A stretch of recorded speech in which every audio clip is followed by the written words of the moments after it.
What's going on, everybody? Welcome in to the Blazers Uprise postgame show powered by BetUS TV. This is the final postgame show of the 2024-2025 NBA season.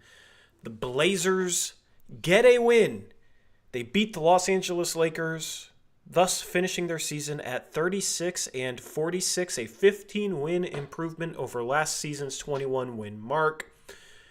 Unfortunately, the Blazers lose ground in the draft lottery as they now finish in a tie for ninth best odds with the Houston Rockets via the Phoenix Suns.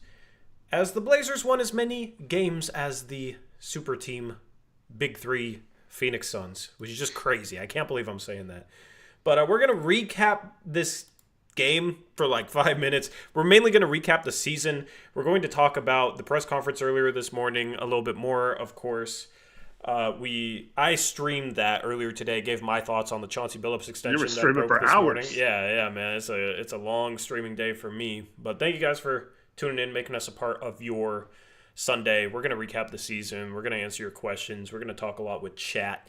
And we're going to go into the offseason. We're going to preview the offseason. So this should be a pretty substantial post-game show before we set the stage for the offseason. And then this upcoming week will be live Monday and Thursday with Blazers Uprise Live, going live around 9 p.m. And then I will be streaming live with Stephen Vaughn on Wednesday at 8 p.m. So looking forward to those off-season streams and previewing the off-season and continuing to talk about the fallout from this season, a season that saw the Portland Trail Blazers take some strides forwards, have some breakout performances.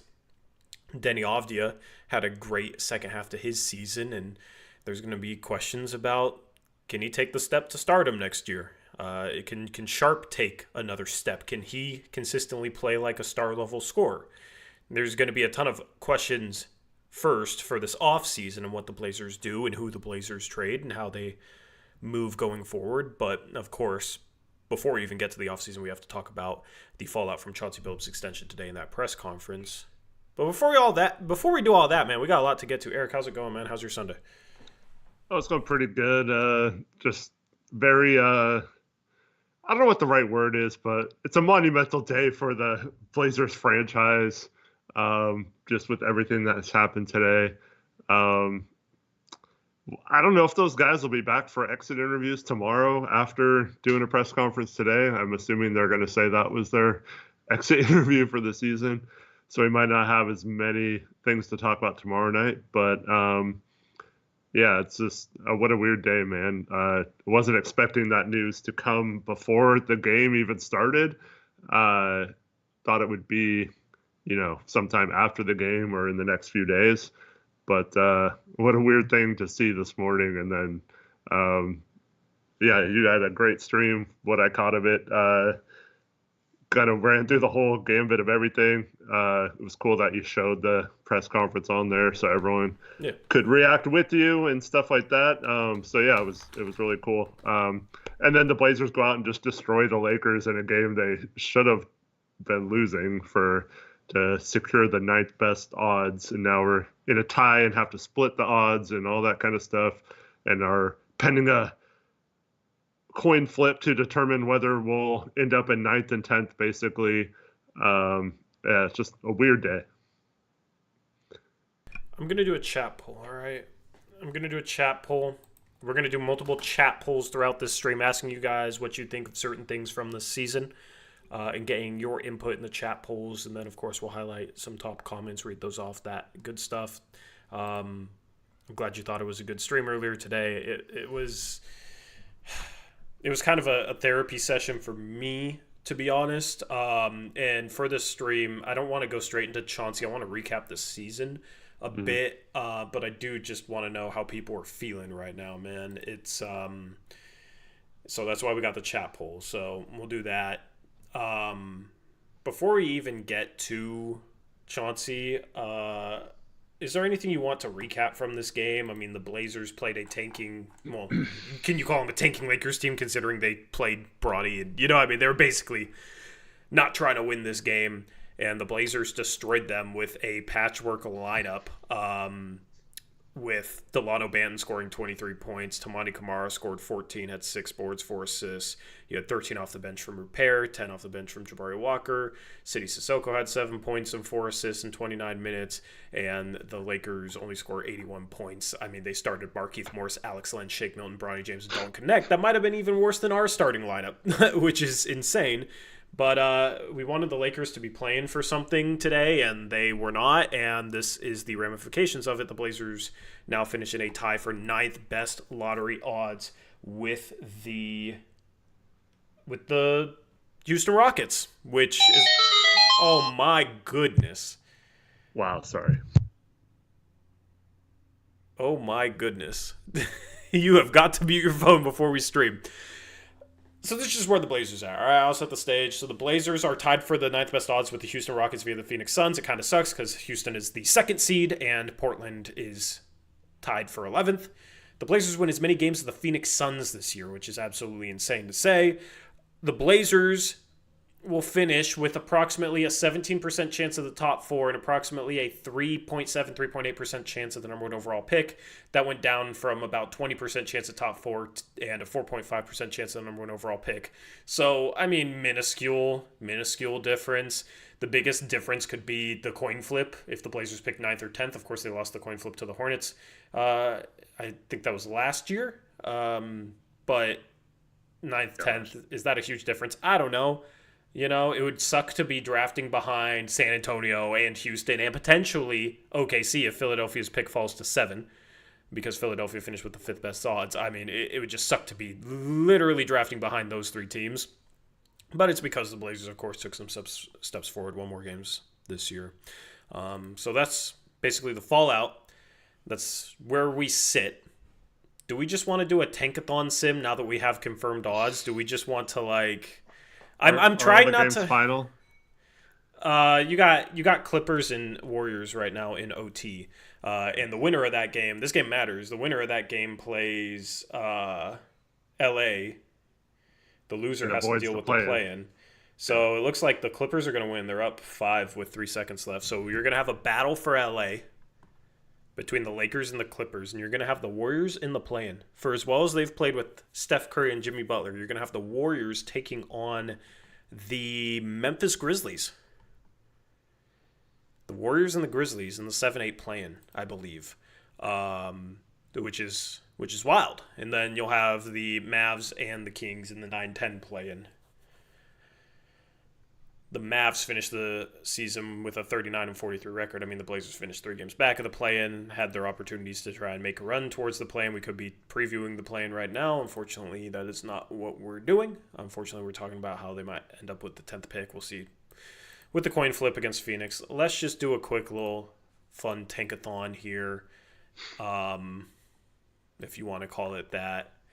First tankathon of the offseason, all right? At 14, Atlanta via Sacramento. At 13, Chicago. At 12, Dallas. At 11 is Miami. And at 10 is your Portland Trailblazers. At 9 is Houston via Phoenix. At 8 is Brooklyn. So San Antonio, top 4 again. At 7 is OKC. At 6 is New Orleans. At 5 is Washington. This has a chance to be the worst case scenario. At 4 is San Antonio. Thank goodness it's not the worst case scenario. At 3 is Utah. At 2 is Charlotte. And at 1 is the Toronto Raptors capturing the flag. I believe they did that last postgame show. So, this would be pretty brutal. OKC at 7, Houston at 9, San Antonio at 4, Portland at 10. This is the results of finishing tied for 11th. No play-in, not a good pick. Kind of unfortunate. Yeah, it'd be sweet watching the top 2 seeds pick our players we're hoping fall to 10 right in front of us. That'd be great. Yeah. Anyway. I'm struggling right now, Eric. I'll just be honest. I'm struggling because I want to go into this post-game show like positive, right? They won 36 games. They showed some development. I really love what Denny Avdia showed the second half of the season. I love the pickup in the first place. He started off this season really struggling, and I kind of want to go through and like recap each player's season. I think that's what we'll do. And that will be how I can kind of enjoy this post-game show. I'm just like, I don't feel good about things right now, given the Chauncey extension and the press conference, and then the Blazers worsening their odds even more in the lottery. This has been kind of a tough day for me as a fan. If this isn't a tough day for you as a fan, I envy you, and we probably view some things differently here, which is completely fine. I just do not feel good about what happened today. I don't feel good about the latest extensions, and it legitimately is bothering me. So I'm trying to shake that feeling. I just have kind of a feeling of, I don't know if dread is the right word. I don't like the way this seems to be going. And we're going to preview the off season. And maybe they have a good off season, which would make me feel a lot better. And maybe, Chauncey learns how to cook up an offense going into year 5. Maybe he still thinks he has a lot of potential and he needs to develop as a coach. So, he needs more than 4 years. So they signed him to that extension. Maybe he can figure out some things offensively next year and run some better stuff, Eric. And then in the press conference, the Blazers said basically the playoffs should be the expectations if they do their jobs right. So, we'll go into next year with some more expectations, and this is going to be a really interesting offseason for storylines and what the Blazers do, and maybe they'll finally clear the deck for their young core, given what their young core showed. And I feel like I am completely coping right now and just trying to be as optimistic as possible, because that's what I want out of this offseason. How are you feeling right now, chat? Let me know how you're feeling. Just before we get into kind of recapping the season for each Blazers player. Well, I think for me, it's just that over the last few weeks, I've kind of resigned myself to the fact that I thought this was coming. So, it did hit like a brick wall this morning, but it wasn't as bad of a collision as it could have been had I not been bracing for the collision, if that makes sense. So that seems to be how we've been fans, though, this past few years. It sucks to have to brace yourself for the worst just to be okay with it when it finally happens and it goes down just like you thought. So it's really frustrating being a fan. To me, you can justify it. I've said many times, I understand your perspective if you think that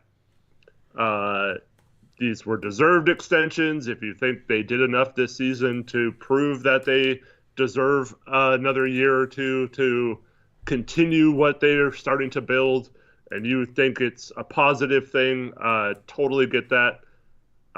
It's just, for me, this kind of signaled the very last straw, in that this organization is always going to do the bare minimum and always do the easy route.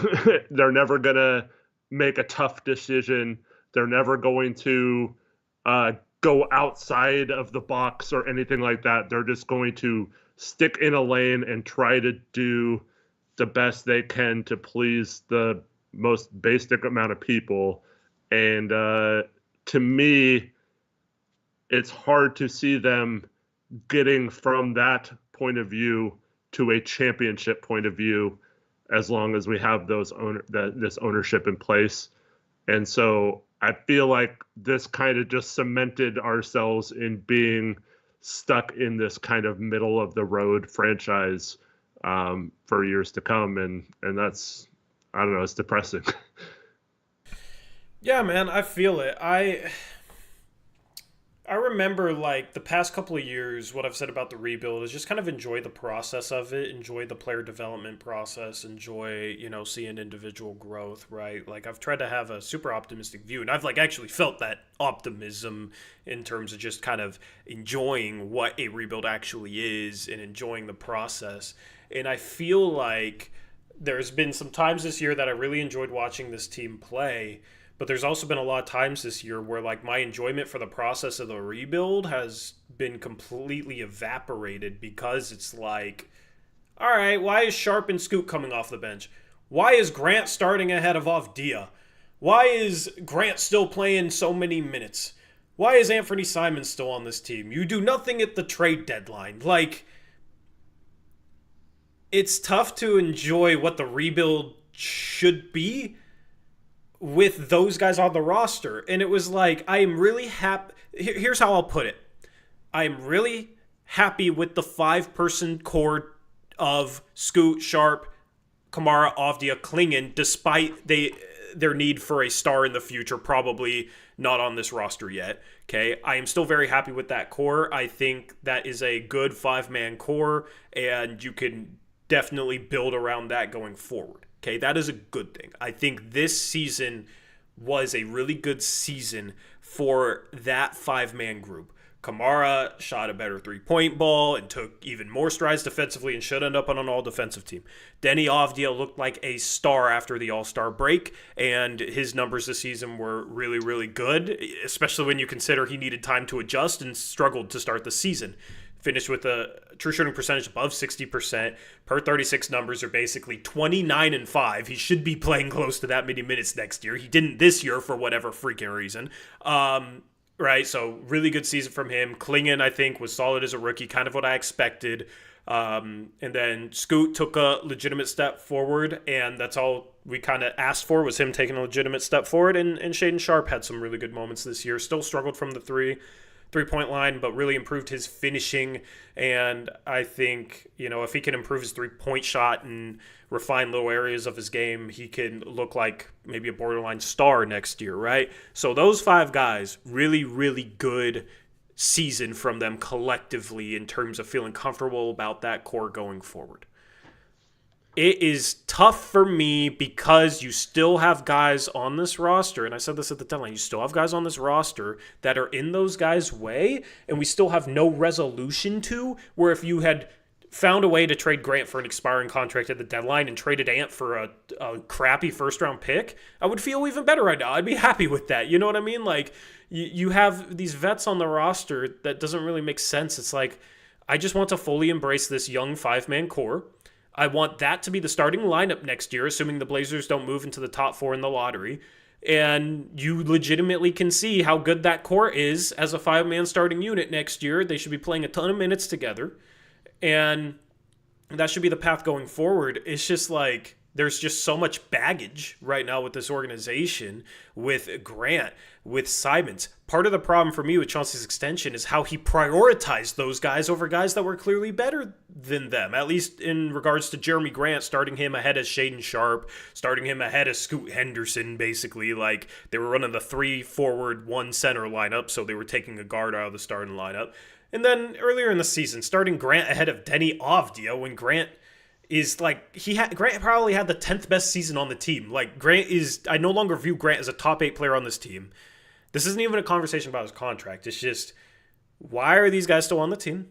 You got to move on from him this offseason. That's why I think this offseason will be a litmus test for Cronin. But it's like, the directionless with those guys and how Chauncey utilizes those guys and the fact that Cronin didn't get rid of them is kind of the main reason why I don't feel good right now about those extensions, because it's almost like they're not even letting me as a fan actually be able to fully embrace the 5-man core that should be their core going forward ahead of all else. Yeah, I agree.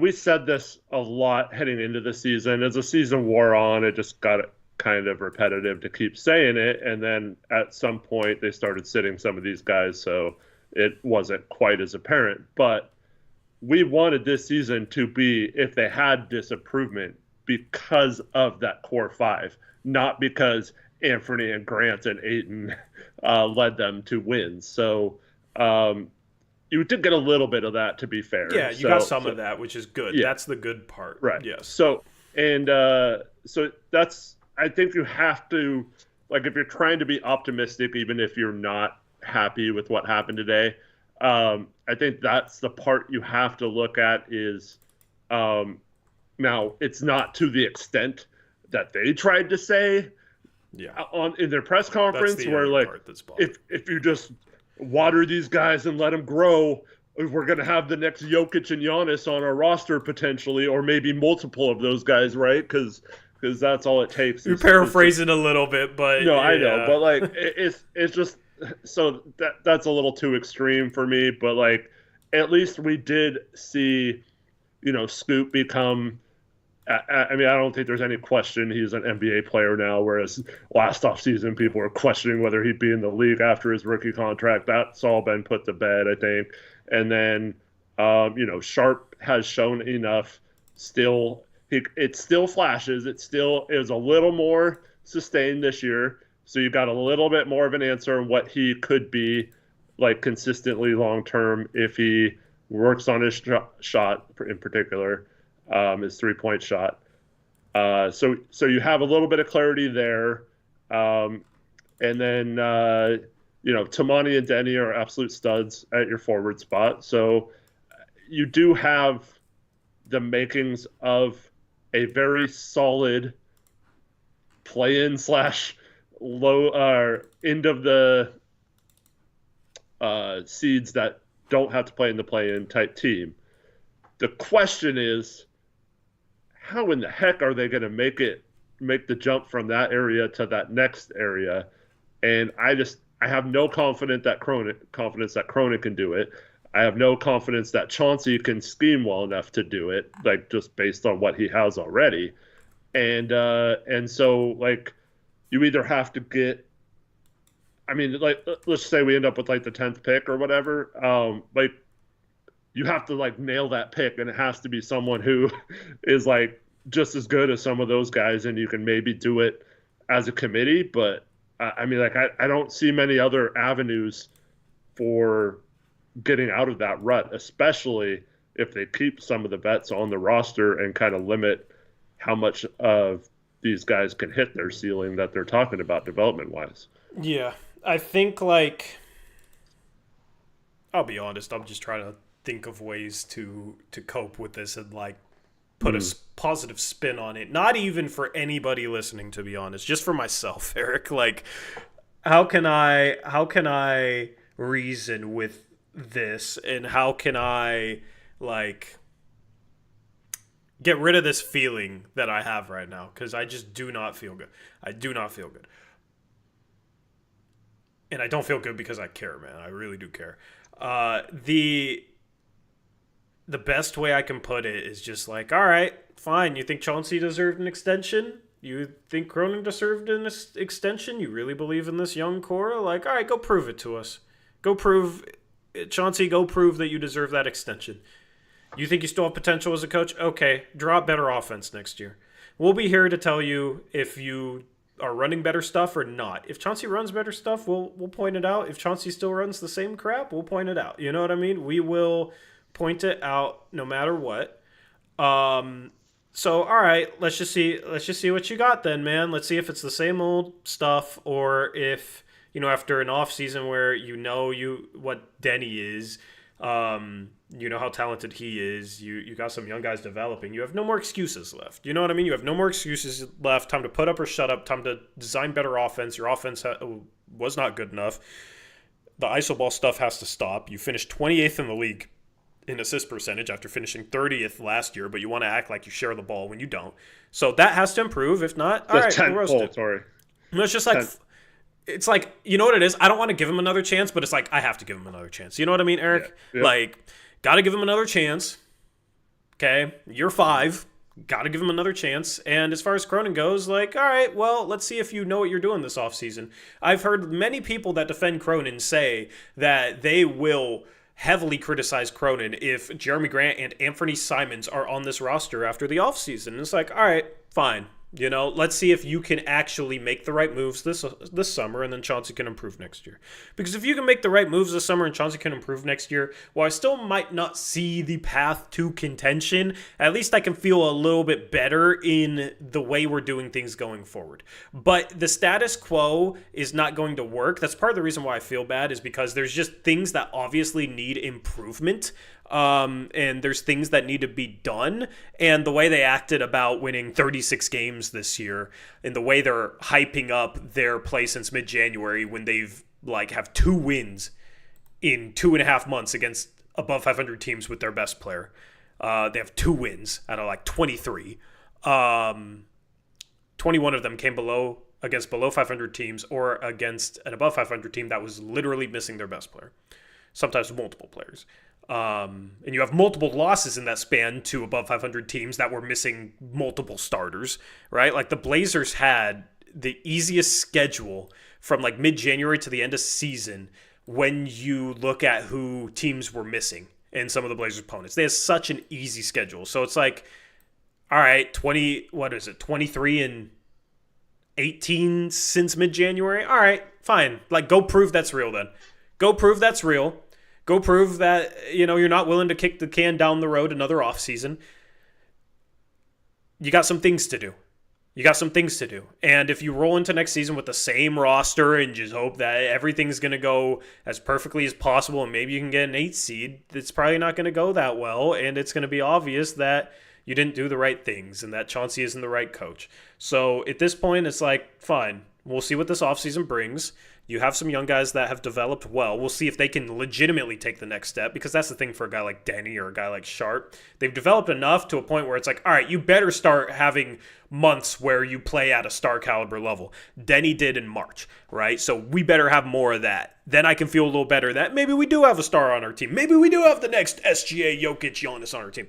But it's really kind of put up or shut up time now. They got their extensions, but now the work really starts, in my opinion, for this organization to move forward. I think it was easier to just kind of run things back, acquire a guy like Denny, and take the jump from 21 wins to 36 wins than it is going to be taking the jump from here to actually being in the top 8 in the West. I think that is actually going to be a harder jump and a harder task for this team. And if I'm being optimistic, like, all right, maybe they're up for it. We'll see. Like, the past couple of streams, I've kind of analyzed it and shared my thoughts on it. But now, as we enter the offseason, it's time to put up or shut up. Yeah, so Tristan Klein has a member message. Did you guys feel better last year or this year? Kind of tied into what you're about to say or what you've been saying. I feel better about some things. I feel worse about some things. Yeah. Sorry, that's a non-answer, but that's truly what it is. If you're just talking about like after game 82 last year, I think I felt better last year because we moved up to what we had the 4th best odds or something like that. What did we end up having last year? 5th, I think, because we moved down 2 spots. Or I think we finished tied. No, we had 3 people. We tied for 3rd, right? And then I thought we tied for 4th. No, I think we tied.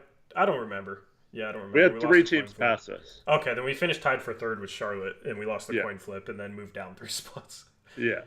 So it was like one of the worst case scenarios.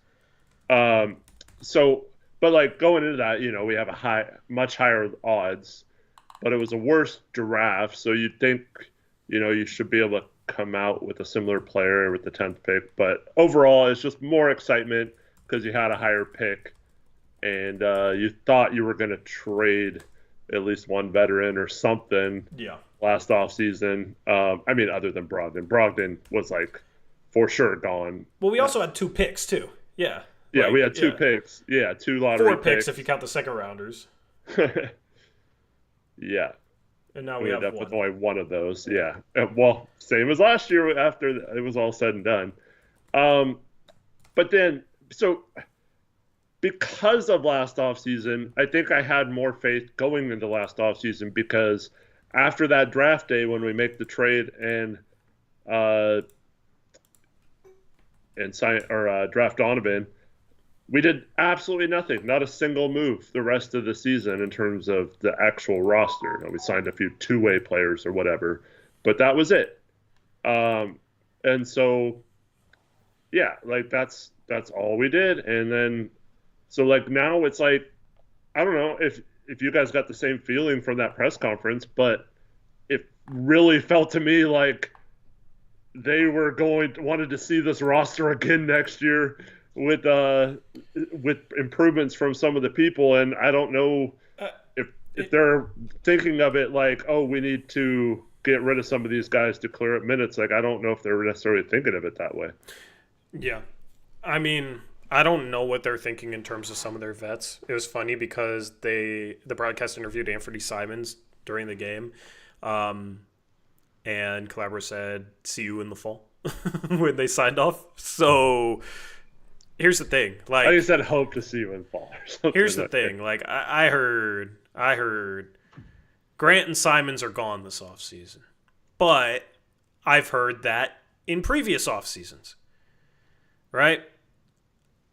I have no idea, because you kind of, in my opinion, have to trade Ant, and if you don't trade Grant, you're going to have to bring him off the bench, and bringing a guy that you willingly gave a 5-year, $160 million contract to off the bench literally 2 years after you gave him that contract as he ages into his mid-30s is a horrible, horrible look for a front office. But Jeremy Grant has no place on this team outside of a bench role going forward. He is not better than Toumani Camara or Denny Avdia. Denny Avdia is leaps and bounds better than Jeremy Grant. I thought Denny was better this past offseason, but I thought it might be a hot take, and a lot of the live chat disagreed, right? But it was a good debate, Grant versus Avdia.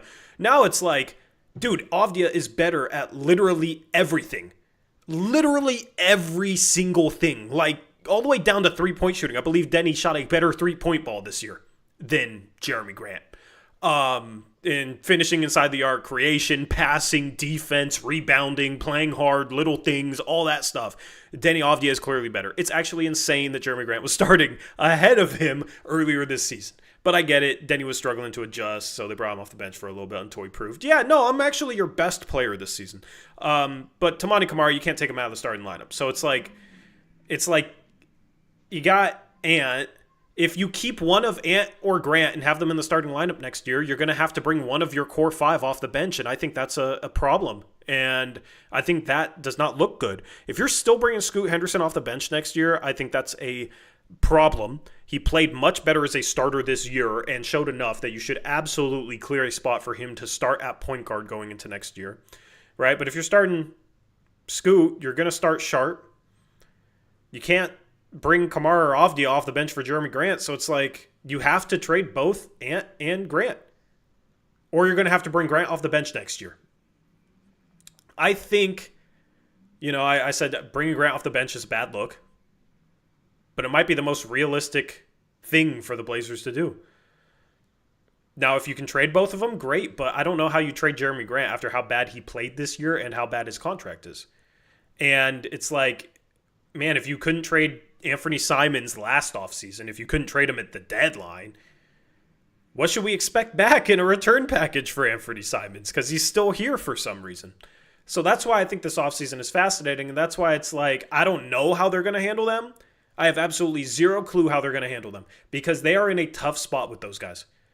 They need to move on from both of them. Trading Jeremy Grant is going to be like pulling teeth, and who knows what you can get for Ant. So that's just really where I'm at. Like, if Cronin literally got an expiring contract for Grant and then like a 25th pick for Ant, I'd be happy with it. That's a very low bar, but it might be a bar that they might not even be able to clear. So that's where we're at. We got to wait and see. I don't think there should be any excuses made for this front office if both those guys are back. But Eric, I have a question for you, and I have a question for chat too. Answer in the chat. Actually, I'll make a new poll, all right? Do you think it's more likely that both Simons and Grant are traded or Simons and Grant are kept?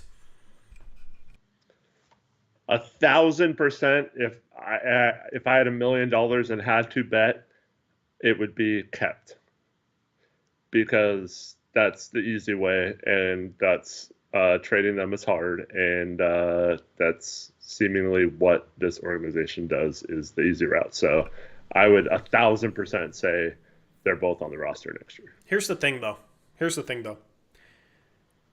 I think they are overrunning their goodwill that a part of this fan base is giving to them right now if they keep both those guys.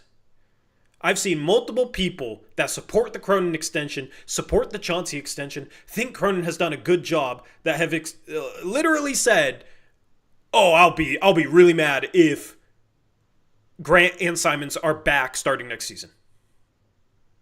Now, we've seen goalposts shift many times before, but I think if Grant and Simons are still on this team going into next year, I don't think this team is going to be a top 8 seed. And I think that it's going to end up being a legitimate problem with a much larger section of the fan base. And I don't know how they reconcile that. I don't know how they justify that. I don't think they can. They will do it with, look at our growth. We just want to keep the ball rolling, but I don't think that lands. Yeah, I don't know. I see the same people who are always defending Cronin. They're now defending this Chauncey extension like it's almost to a T. The people you expect to always think we're like negative all the time or whatever. Almost all those people are like, oh, yeah, Chauncey deserved this extension. It's fine, like whatever. And so I don't know, man. It almost seems like a lot of us are outliers. No, I think a large portion of the fan base does want Grant and Simons gone. I think there's people that are always going to kiss the boot. I think there's a couple people that cover the team that'll always tell fans to kiss the boot. I quote tweeted one of them today because there is a ridiculous tweet. At some point, it's like, are you going to keep kissing the boot? Or when you've been saying that Simons and Grant should be traded for 2 years, at what point is it like, well, yeah, they should have been traded by now. Why are they still here? When do you start questioning things? So I think this offseason, I think, is a big turning point for that, Eric, because your core is a big reason why you won 36 games. Your 5-man core, your young players are a big reason why you won 36 games. Jeremy Grant didn't help that in the slightest, I don't think, right? So it's like, how do you keep both of them? And if you do keep both of them, it's like, all right, it's going to look really bad to bring Scoot off the bench, and then you're going to have to bring the guy you paid $32 million off the bench, and that's going to look really bad as well, and that's going to be silly. So this is a pivotal point. This is a fork in the road where you can keep going down the path you're going down, but it's going to get bumpier and rockier, man. It's going to look even worse. Or you take the other fork, you take the other path, and you know, maybe the answer is you trade Simons and Grant you can't trade, so you bring them off the bench. I think that is like the bare minimum baseline, but at least if they meet that baseline, it's better than, you know, starting Ant and Grant next year or something like that. So they're at that fork in the road this offseason, and you absolutely cannot excuse kicking the can down the road further with keeping both these guys on the roster at least and starting Grant next year. Never put it past these people to find a way to excuse what they're doing, because that's how they operate. So I think they'll change the goalpost yet again if it doesn't happen, and the same people will be fine with it and justify, well, they were on the team that showed this growth. At the end of the day, Eric, it's like this organization cares what the fan base thinks. That's why we talk about it as much as we do, is because the organization cares, okay? And if the organization thinks that, you know, that it's going to be something that's a problem with the fan base, they might do something differently. So it matters, right? It absolutely matters. But at the end of the day, it's like they could do it going into this year, because you could say, like, you know, Sharp wasn't healthy to start the season. Scoot really struggled last year, so it's fine to still bring him off the bench.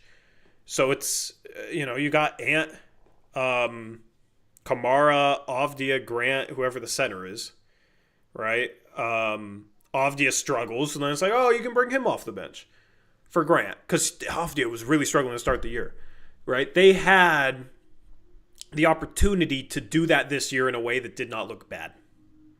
There is absolutely no way they can do that next year and not have it look bad after Scoot improved and looked much better when he started. His stats are much better when he was a starter. So bringing him off the bench is going to look multiple times worse, okay? You absolutely should, like, Avdia went from, man, he's struggling so bad, we need to bring him off the bench, to, like, he might be our future star. Look at how he played in March and April and February. Look how amazing he is. He might be our star. He's our best player.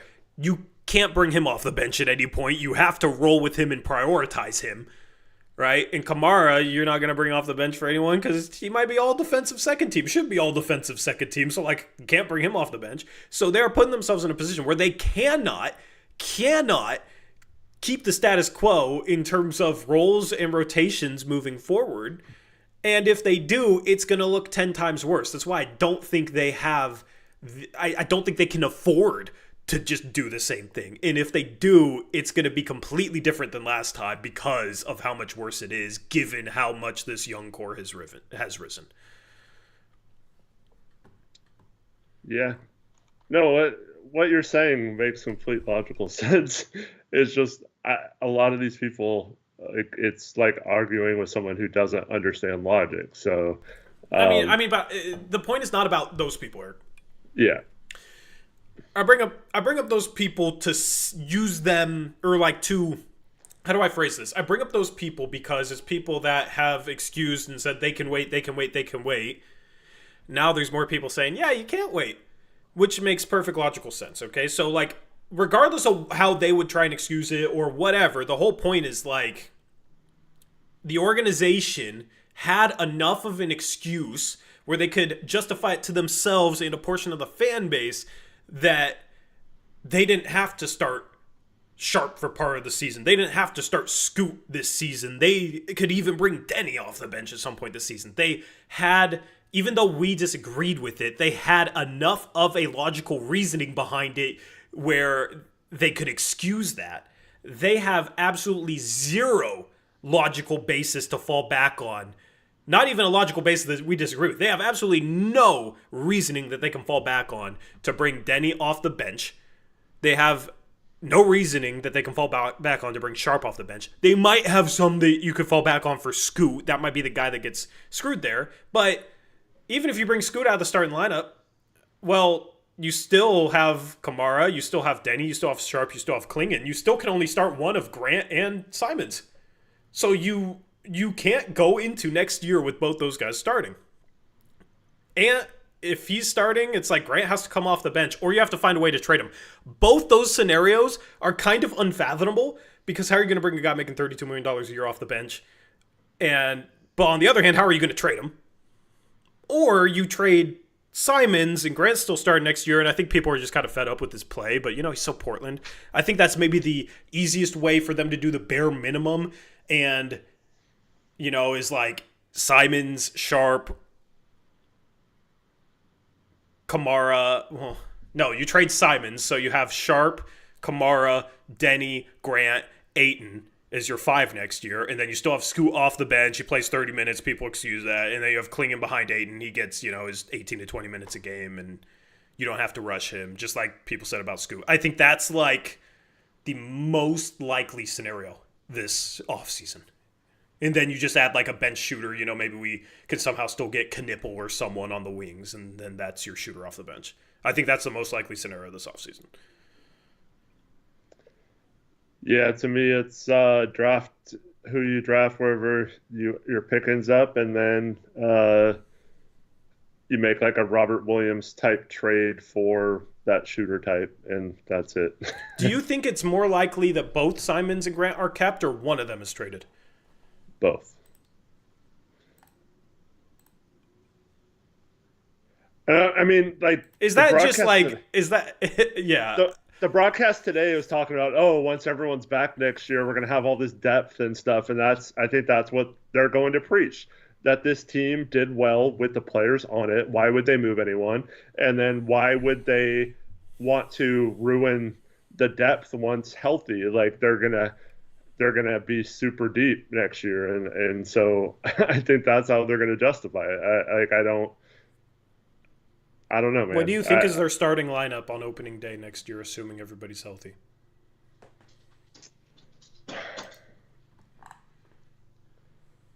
I think it's Anthony, Sharp, Tamani, Denny, Ayton. You think they bring Grant off the bench, and that's the tough pill to swallow for them? Yes. I think that'll be the justification for keeping him. Is they'll say, we considered trading him, but he was very willing to do whatever role we needed him to do, and we just felt it was best for him to come off the bench, and he was very, he was very agreeable with doing what it took, what we needed him to do, and I think that's Yeah. how they'll play. I don't know, man. I'm like I said, I always say this. I'm happy to be wrong. Like I hope I'm wrong. I hope they trade all the vets and we can move forward with the young core. And man, but they brought up Aiton, man, like he was this dominant player, but He's going to be back next year. yeah. So the thing with Aiton, like maybe a little bit of this is they're trying to pump his value back up. He's got 1 year left, but like this isn't. That's the thing.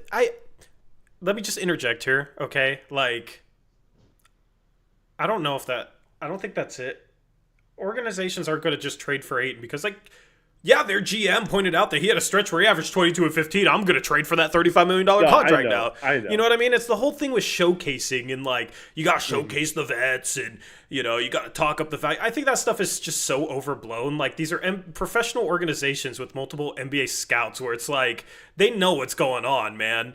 So you're not going to fool them with words or like, oh, this dude had a good game. Don't you like him? Doesn't he look good? Do you want to trade for him now? Here you go. We just want a second round pick back. Like, it just doesn't work like that. And I feel like a lot of discussion about why vets are playing and this and that is like, oh, to pump up their trade value, to showcase their trade value. We got to showcase them. And it's just like, you're more likely to hurt their trade value, like what happened with Jeremy Grant this year, than you are going to like trick somebody into trading for Aiton because he does what he has always done, Yeah. No, I completely agree, but did they know that?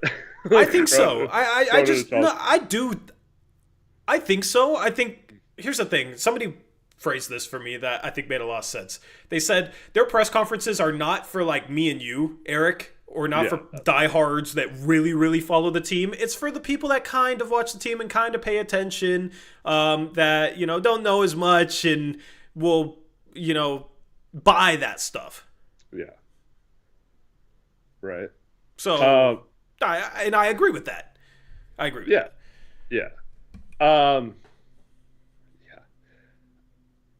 For me, it's like, so, and I see this, not to be leader on this, the fan perspective, but there was a certain person that put a post like, how do we feel about DeAndre Ayton being back next year?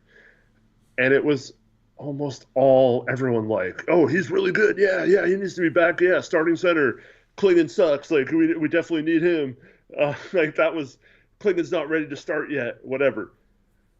Does anybody realize that this great defensive stretch that everyone is propping up, how we were fourth in defense after the All-Star break or whatever it was, do any of you realize that was all without DeAndre Ayton? He didn't play a single game in that stretch, and we were one of the top defenses. When he was playing back in November, December, those days, we were almost last in defense. Yeah. We were terrible. Yeah. They even talked about how bad they were and how suffering their defense was poorly. Like, do people not realize what that is? Yeah. Like, it's not – we had Denny this whole season. It's not like we just got Denny at the trade deadline or something and he made an immediate difference.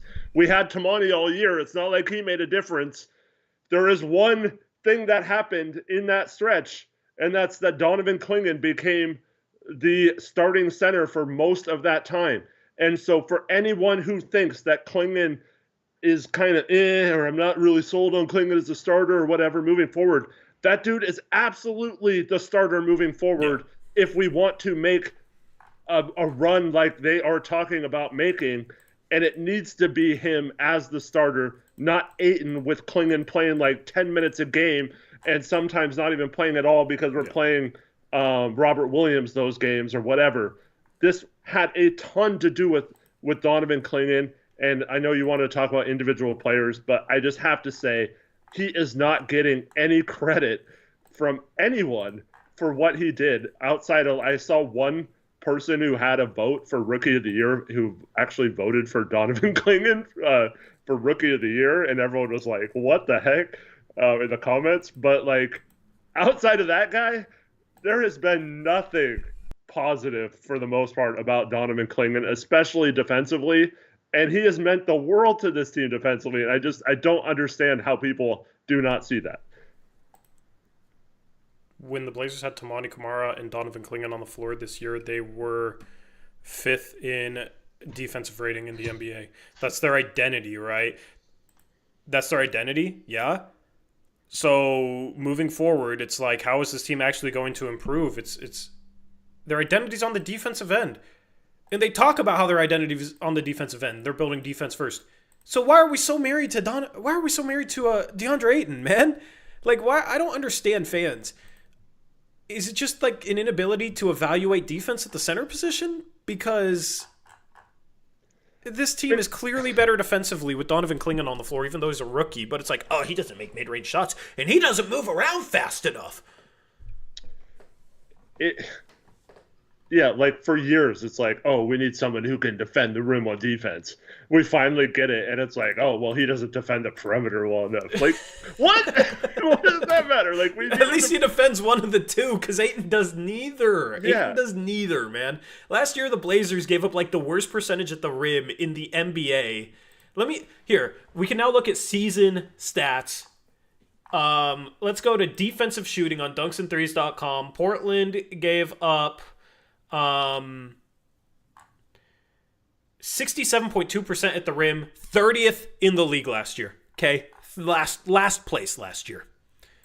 This season, the Blazers gave up.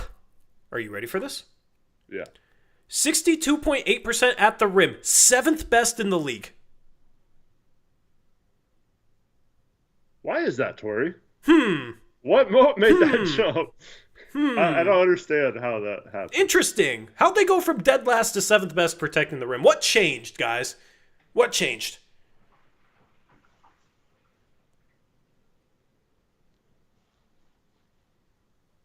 It's a good question. I mean, chat, maybe you can Anthony Simons became a lockdown rim protector, right? Yeah. There you go. Good job, Ant. Shout out to Ant, man. That their defense at the start of the year, when Ayton was playing a lot of games at the start of the year, their defense was porous. And they had a couple good defensive games with Ayton in there, but his effort has always been inconsistent at best. So it's like, okay, you got a couple good effort games. His defense was fine during a small stretch this year. You can count on Clingan to bring it defensively night in, night out and protect the rim night in, night out. I see a comment saying we'd rather take Ayton's offense over Clingan's defense. I mean, the Blazers this year, like last year with Ayton, they were the 29th best offense. Okay? That improved this year. They ended up 23rd best in adjusted offensive rating. They were 13th in adjusted defensive rating. The defense took a major leap. Okay, where they were an above average defense. Yay, Eric. They were above average. That was the goal. But why was that a goal? Because you brought in a guy like Clingan. And Clingan, when he shares the floor with Tamani, they're a top 5 defense. Like, that is meaningful. And that is because of Clingan. Clingan has more of an impact defensively than Ayton has offensively. Okay, and Clingan does little things offensively that go underrated. His screen setting, he doesn't take bad shots, right? Other than maybe chucking a couple too many threes at the end of the season, but I mean, they were tanking, so who cares? Like, go ahead, right? Yeah, like, shout out to Colt. Blazers defensive rating goes up 6 points when Ayton is off the floor and Clingan is on. It's 116.2 with Ayton on, 110.2 with Clingan on. And Trevin earlier said it was better without either than it was with Ayton, too. So it's not just... Yeah. So the defense is worse on average with Ayton on the floor, and the defense is much worse with Ayton on the floor compared to Clingan being on the floor. Mm-hmm. Okay, so that's the thing, is like, a lot of our analysis, we're going to try and find a stat that corroborates it, that makes sense. And that's one. So what's the offensive rating difference, Colt? If somebody can find the offensive rating difference, I mean, we can literally just look at that.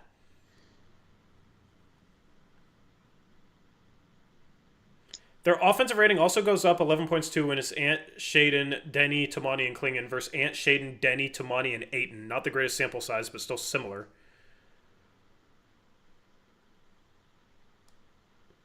the thing is Ayton got the privilege of playing with better offensive players for a bigger percentage of his minutes this season too. Well, he's saying the Because he was offensive playing with rating starters. better with that same lineup, just switching Ayton for Hillian. I mean, I don't know what it is. Yeah. But like bigger sample, just like on with them on the floor, what was their offensive rating? And I think Basketball Reference's offensive rating, if you're looking at that, can be like messed up. So I wouldn't necessarily look at Basketball References, but there should be a website out there. So we'll wait on that stat from the chat. Shout out to the chat. This is why we have the chat. Okay. Did you read Chris S.'s member message? And no. Shout out to Chris S., member for 50 months, says, trying to find positives on this tough day. What's the best case scenario here? We hire a dynamic offensive strategy coach and draft a stud. Fleming. I don't have much hope for the offense. I think the best case scenario is like Chauncey gets more creative somehow and steals some stuff from some other coaches that works and kind of overhauls his offense.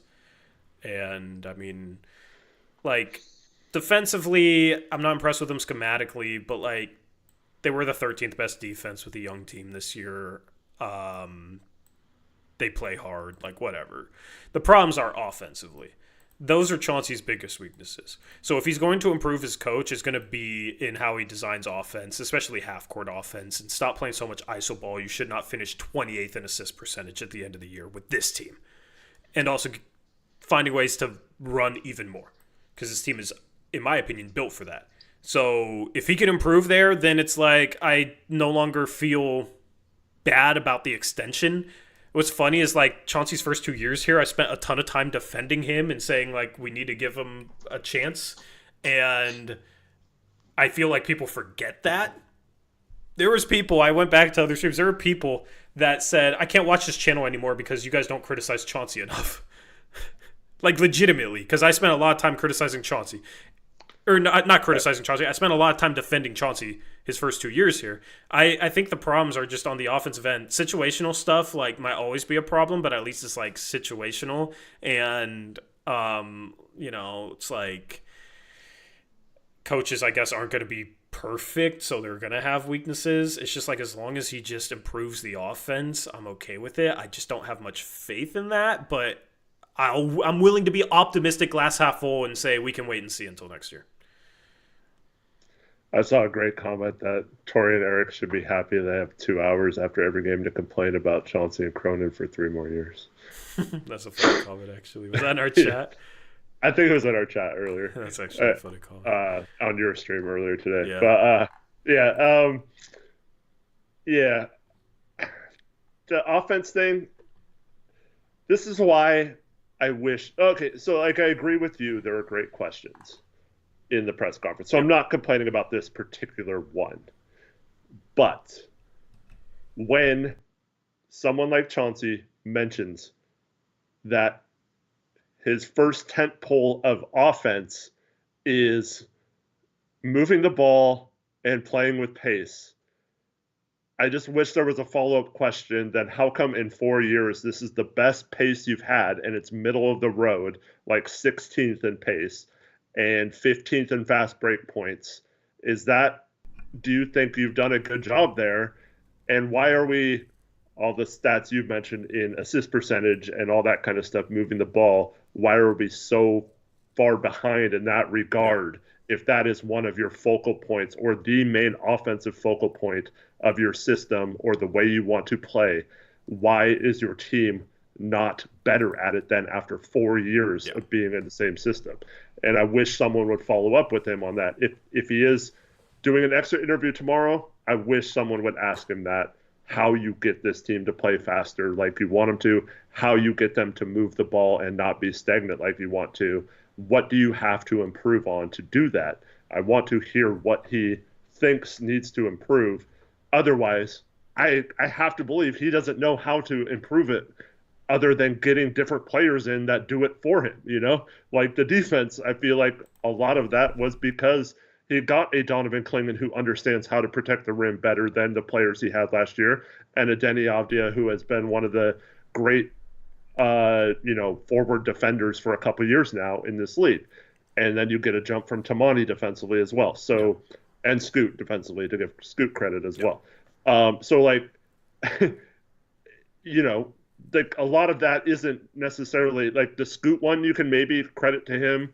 It was documented that he had a discussion with him where he was really hard on him and told him he needed to be better and all that. That might have gotten through and helped Scoot a lot.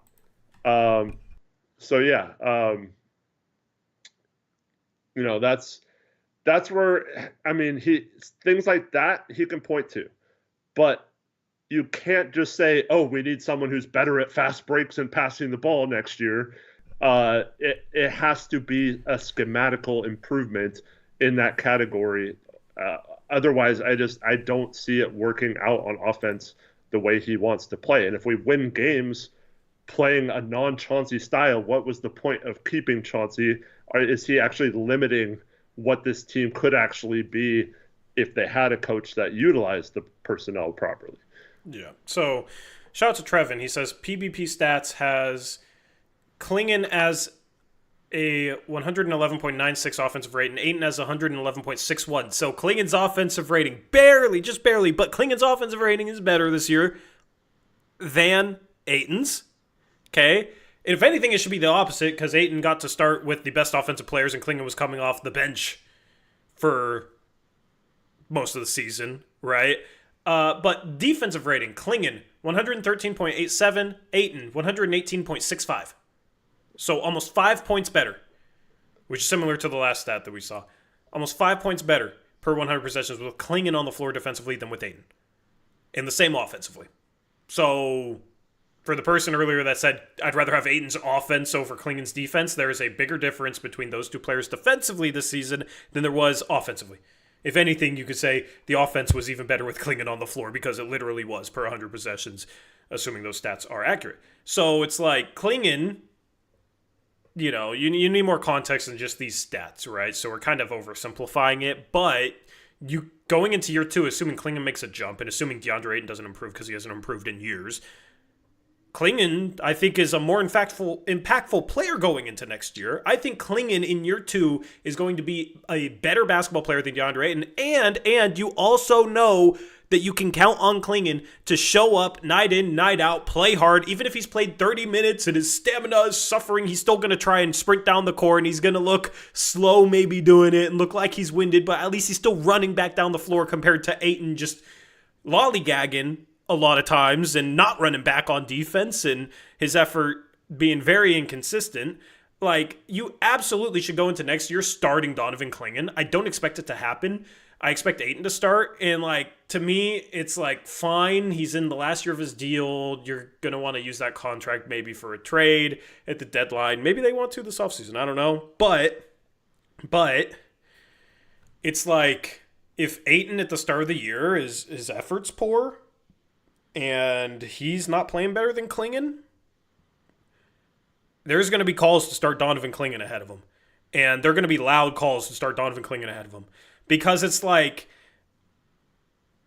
when it comes to a rebuilding young team, you can make the case that the young players should have to earn their role, earn their starting job. They need to be better than the person in front of them to start in front of them. So, Klingon this year, it's arguable that he wasn't better than Ayton. So, Ayton's going to play more than him. Also, Ayton's making a lot of money. Okay, fine.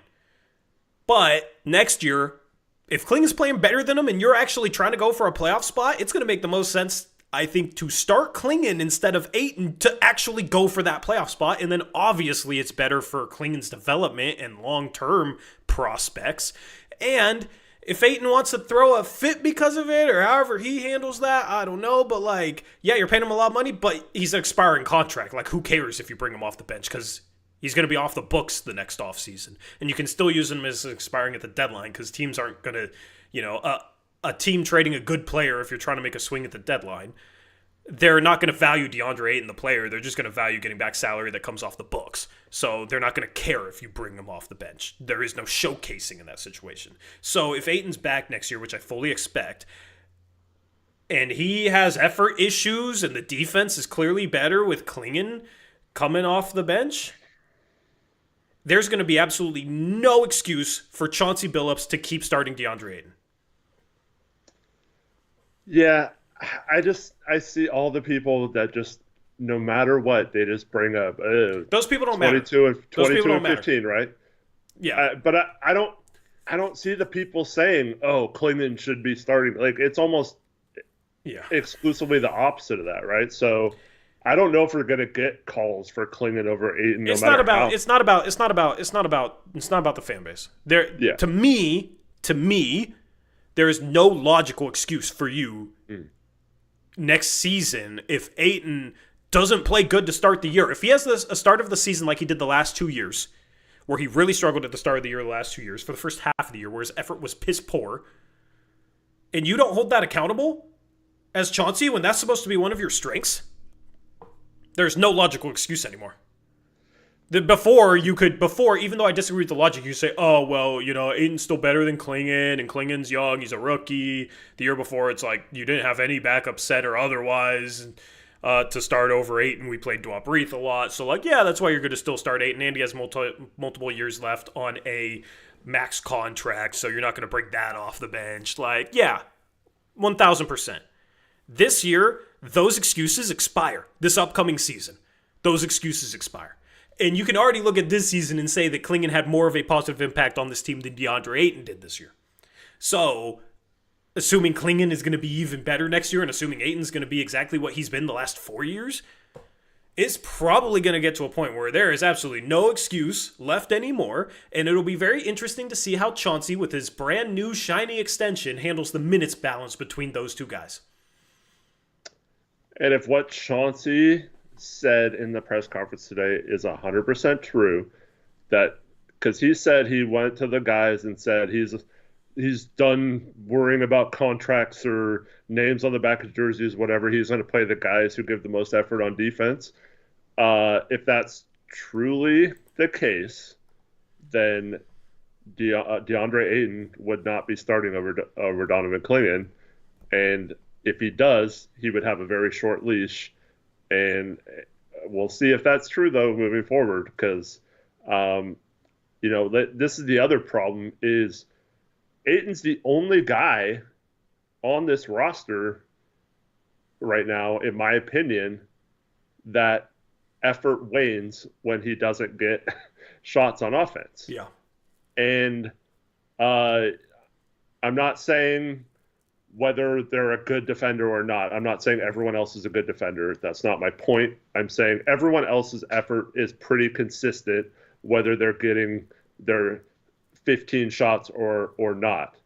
In my opinion, Ayton's the one guy who, if he's not, you can tell on both ends that he's not getting his shots. So if that's the case, it should stick out like a sore thumb if that happens again next season. But we'll see if this organization will actually do something. Like I said, it's time to put up or shut up. That's going to be one of the things that Chauncey will either prove or disprove next season, most likely. Right? And the same thing with Jeremy Grant. If he's still on the roster, you got to bring him off the bench. That's the thing, is they're going to hit some legitimate forks in a road that are going to either force them to do things differently or force them to stick to the status quo to levels that they haven't even done so yet. You know what I mean? They've stuck to the status quo far too long, but it's going to be harder and harder and harder as this young core continues to blossom. And at some point, something has to give. Either they just prove that they are so ridiculous that even their own supporters turn on them, or they finally budge and things finally change. I'm looking forward to when we hit that sticking point. I'm looking forward to that. I am cheering myself up with the stream, not going to lie, because it's all right, there's going to be a time where you're going to have to put up and shut up. We can sit here and criticize sticking to the status quo as much as we want. We think you should have set up the cap better this way, set up the cap better that way. But at some point, you can't stick to the status quo, or you look so extremely foolish, I don't see how even your most adamant supporters buy it. Right? That's how I am going to go into this offseason and going to go into next year. Because even if they kind of stick to the status quo this offseason, which would be a disaster, you're going into next year with how the hell do you manage these rotations? How the hell do you manage these minutes? And when Ayton starts giving poor effort, Does the organization have the guts to start Donovan Clingan ahead of him? Or is it just like, yeah, we had this guy maybe number 1 on our board and drafted him 7th overall, and he's currently better than our expiring center, but we're still going to bring him off the bench? I don't know. We'll see. Whoops. Mike. Sorry if that was loud. At the end of the day, like, I just don't understand the Clingan hate. But I told you, Eric, people are going to turn on Clingan halfway through the season. People are excited for him. We got a rim protector. That's what we need. People are not going to like that he's not athletic enough, and they're going to turn on him even if he's a really good defender. And with Kamara and Clingan on the floor, this team is the 5th best defense in the league. It's like, start there, man. Start those guys. Let those guys play 30. Clingan can play 30 minutes. Kamara can play 35 minutes. You got Denny. You got, Scoot improved defensively. If you start him, like, maybe that could be the 5th best defense in the league on the season. At that point, it's like you just need an average offense, and you're probably the 5th seed or the 6th seed. You're battling for 50 wins. That is how you actually take the next step with this core. That is the only way that they can take the next step next season without making a drastic win-now move in the offseason is if they become a borderline top 5 defense. Because I don't think they're going to be a top 10 offense with this core, but they've said we're starting with the defense. You're not going to be a top 5 defense if you're starting DeAndre Ayton all season. You're not going to be a top 5 defense. You can't be. You might actually regress defensively if you start DeAndre Ayton all season. Like, it's his defense is that bad. Okay? Clingan, Kamara are legit, super legit defensively. Avdia is a really good 3rd best defender in that starting lineup. Clingan, with his defensive progress this year, I think is a good, or not Clingan, Scoot Henderson with his defensive progress this year, I think is a good 4th best defender in a lineup. Right? So if like Sharp's your worst defender and Scoot's your second worst defender, like, and you got Avdia, Clingan, Kamara, I think that starting lineup would have a chance of being borderline top 5 defensively next year. I truly think they could be. I think that could be a special defensive unit. And then it's just like if you drop a little better stuff in the half court, they were 23rd offensively this year, maybe they get closer to like average.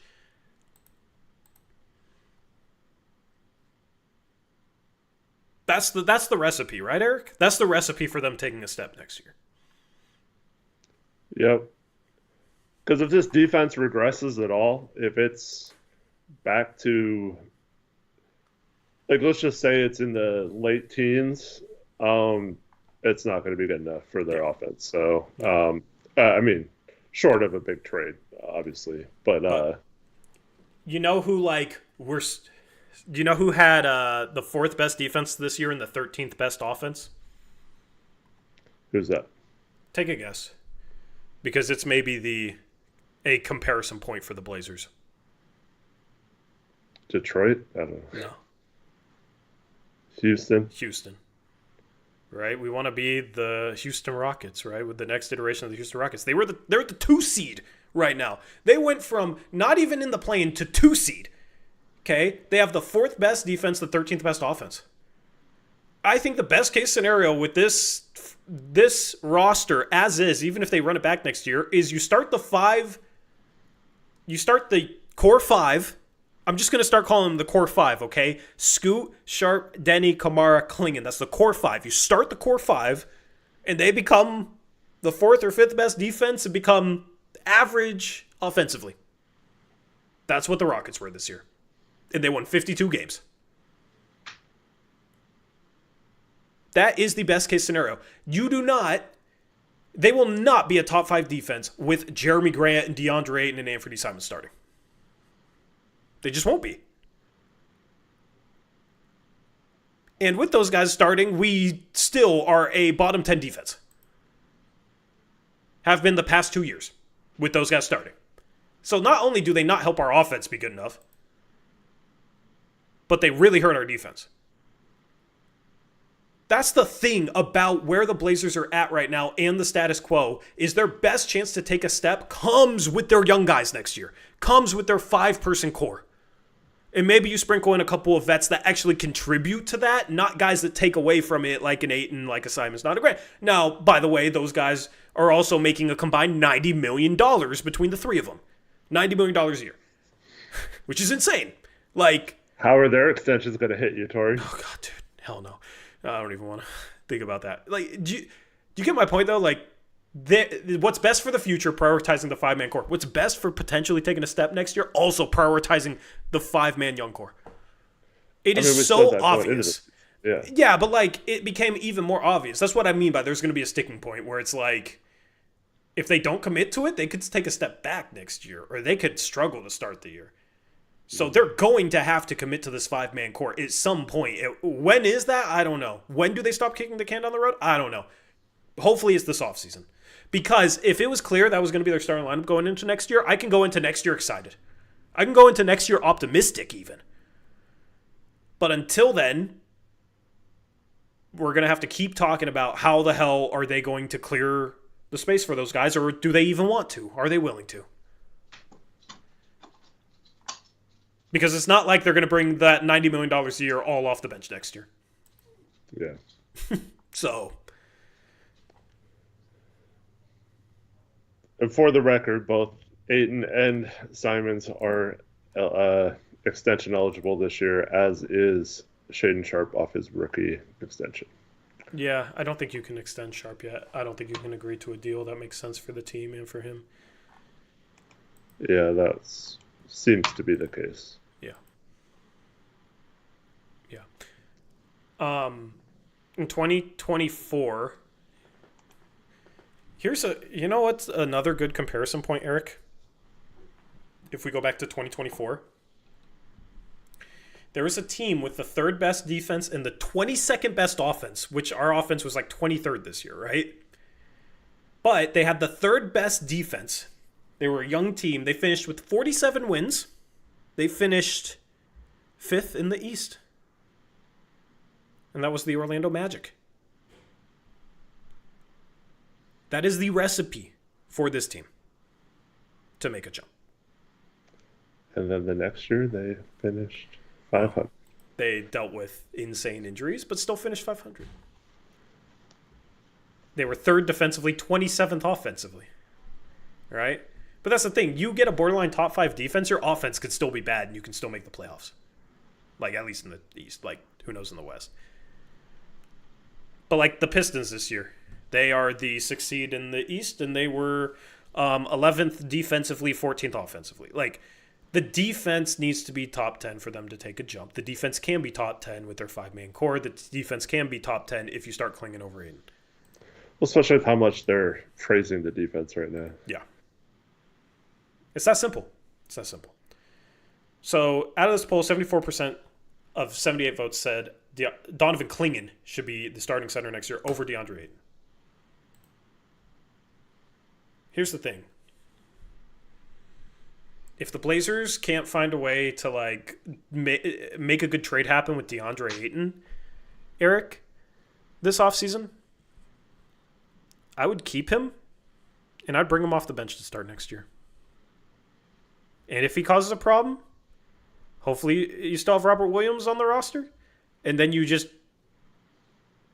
bench Ayton. At some point, yeah, I'd bench him, or I mean, I guess you could hold on to the trade deadline, but you could also buy him out at some point too, since he's in his last year of the deal. Yeah, Alex, 1 second. We'll think you're dono in a second. We're having a deep conversation right now. Like his defense off the bench, or his offense, Ayton's offense off the bench might actually work. I kind of feel like that's what he's best suited for, you know. Just like offensive spark off the bench, if that's what you need. In like 20 minutes a game, behind Clingan playing like 28 minutes. I truly think if you can't he's an expiring contract. If you don't find a way to trade him, you bring him off the bench next year on nights where he doesn't have much energy. If you also have Robert Williams III, you can play 8 and less minutes. And if he pouts about it and wants to quit on the team, then you let him quit on the team and you quit on him. But you can still have his roster you can still have his contract on the roster without playing him and use that as a piece to make a trade work at the deadline. So it's like you can absolutely go into next season with DeAndre Ayton on the roster, believe it or not. But he should, in my opinion, he shouldn't be starting to start the season. I expect they will start him to start the season. But then if it's clearly worse, if if the defense is falling off and the defense is better with Klingon in the game, then you absolutely have to pivot to starting Klingon. And if Ayton has a problem with that, then you just bench his ass. That's how you move forward with him. Right? Do you agree with that? Yeah.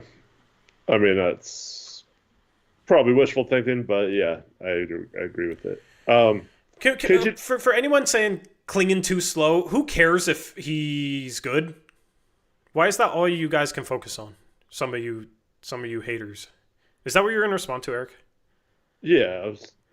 If the defense is 5 points per 100 possessions better with Klingon in the game compared to Ayton, who cares that Klingon's slower than Ayton? He's better. Like, why do you guys want your 7'2" center to run like a 4.3 40? It'd be worse at basketball. And be worse, yeah. You want a faster center that's worse at basketball. Yeah, like the defense was 5 points per 100 possessions better with Klingon in the game than Ayton.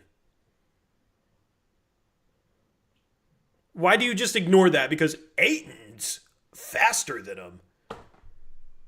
It's like, dude, if at the draft combine, man, I wish they let these 7-footers run 40-yard dashes because, man, we should just spend our lottery pick on the center that runs the fastest 40-yard dash. That's what matters. That's what matters with 7-footers, right? How fast can you sprint? The only thing that matters. Ayton is better on offense. The team, per 100 possessions, was better with Klingon on the court offensively than with Ayton. It was close, but they were better defensively and close offensively. So That's not true. They were like 0.3 points better per 100 possessions with Klingon on the floor compared to Ayton. Ayton's offense has always been overrated. He doesn't set good screens. He takes inefficient shots. He gets caught in the pick and pop too easy. Bro, you guys are like nitpicking the fact that he's not perfect defensively to try and act like we should still start Ayton, who struggles with everything defensively. Ayton struggles with the pick and pop and the pick and roll. And protecting the rim and defending the perimeter. I just do not understand the logic. They obviously missed us talking about this at length earlier, but please explain to me how the defense is a top 5 defense with Kamara and Klingon on the floor if he has all these issues and he's too slow. Please explain to me how they are a top 5 defense in the NBA and we're 3rd or 4th post All-Star break or whatever, with the only difference really being that Klingon played a lot more than and Ayton didn't play at all. How is that? How can you say anything any argument you're making? How does it make sense when that is not backed up by anything that actually happened on the floor? People care more about aesthetics than production sometimes. That's what it is. What looks good?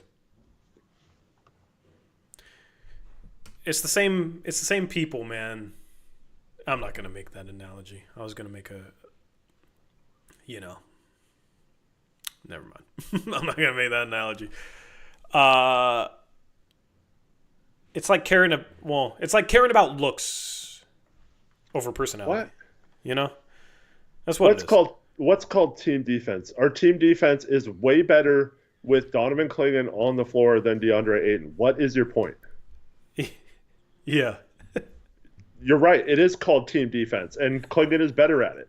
Yeah. Like you're actually proving our point for us. Thanks. Yeah. Like, I just don't understand why people will twist things as best as they can to try and make Ayton out to be the long-term starter. It's like they really, really, really want him to be. Draymond's not very fast. He's one of the best defenders of all time. Yeah. Like, stupid. Yeah. Yeah. Y'all Blazer haters, bro. Oh, okay, cool. You're a Klingon hater, bro. You're a Klingon hater, man. Ayton's not the long-term starting center on this team. Klingon is. Accept it. If you're a Blazer fan, you'd accept it. I mean, we're joking with the Blazer fan thing. Let's not be like that, bro. Klingon, statistically, the team was better with him on the floor this year. How are we hating on the Blazers by saying that Klingon's good? Like that makes no sense. Like we want, yeah, no, I mean it's not logical, Eric. Like this is why like I'm tired of responding to these people in streams. We're responding to chat all stream today, okay? So it's different. But like this is why in the future, especially next year, we need to respond to them less because it's like that comment's not logical. They're not being logical at all. At all. Yeah, You can't Eric, like you cannot speak any logic into them, and it's like if you argue with them, it'll just be an illogical circle that makes zero sense, and it's just like what do we even get out of it? Because yeah. I mean, you're right because it's the same comment. See, it's like he says he's not ready ready though. Okay, then why was the team better with Klingon on the floor then if he's not ready? why was he one of the It's best rim just protectors in the league cliches. as a freaking rookie, dude? But he's not ready. Oh, one of the best rim protectors in the league wasn't ready to protect the rim, which was the Blazers' biggest weakness last year. Turned into one of their biggest strengths. What did you say? Seventh in the league. They were around the 30th rim? last year. 30th last year, 7th this year, but dude wasn't ready to play, dude. That's terrible, man. See, I mean, but that's the problem. Is like we'll look for stats to either prove or disprove what we believe, and then the stats prove what we believe. So it's like, okay, here's some numbers that back it up. All right, multiple numbers that back it up. Look at the improvement in our rim protection. Look at the difference in our offensive and defensive rating compared to who we have at center. Right. And this is what we see with the eye test. It's backed up by stats and substance. And then people come in here and just like, I like Klingon, but he's slow. Why are you guys trying to rush him? He's not ready. And if you guys disagree, you guys hate the Blazers. Like that's why it's like why even have a conversation? It's just two different levels here. One's just BS trolling that doesn't make sense. One is it's just like half our fan base and the people that don't understand us. Yeah, but I mean, I don't know. Like, hopefully we've converted somebody from that to something beyond that. I don't know. Like, but these people are always. It's whatever. Like, it's two different conversations. You know what I mean? Like, it's literally two different conversations. Yeah, it's like Elizabeth Allen says, rush him into what? It's not like we're OKC or Cleveland and we need him to plug in and be a championship level center this year or we're screwed, you know? Like, yeah. Having a top 10 rim protector for what we needed this year as a rookie was pretty good. To see the defensive improvement with him on the floor was pretty good. Like, see, and then it's like, and then when we start winning that conversation, then it's comments like these that like deflect it somewhere else. He says, you guys wanted Chauncey fired. It's a completely different conversation, brother. Why are you trying to change the conversation? It's because you're struggling to keep up with this one. All right. Well, guess what? I still want to replace Chauncey. Okay? So what's your point? We get like that's the thing. Is that's what people do nowadays. You see it all the time when people discuss various different things other than sports, where if somebody's making a good point or if you can't argue somebody's point, you make it about something completely different just to completely deflect the conversation away because you can't keep up in the conversation. It's called whataboutism, and we see it all the time. And then you don't accept other opinions. Yeah, and then it's like, you don't accept other opinions. Yeah. Anyway, like, at the end of the day... At the end of the day, this team performed better with Klingon on the floor. If you want to say that was due to completely other reasons than Klingon, that is a more substantive argument than just completely ignoring it in the first place. This team performed better. This is a fact. This team performed better with Klingon on the floor. Okay?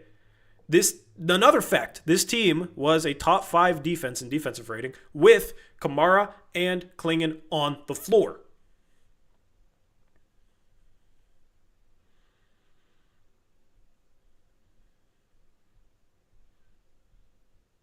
Those are facts. I don't understand the Klingon criticism and the Klingon hate. He is absolutely ready to start at center. Absolutely. 1,000% ready to start at center. We are a better team next year if Donovan Klingon is our starting center day one versus DeAndre Ayton. I fully believe that. He's not going to put up 20 and 15, but the overall team would be better off. Damani, Eric's just troll. I don't know why you're going after Eric. Eric Olsen is, I don't know. Don't call people casual, especially channel members. I'm just reading chat. Why are people evaluating him as if he's a guard or something, says Eric Olson. Yeah, Klingon? I don't know. Like, why is it about speed over everything? Does it really matter who starts or who finishes?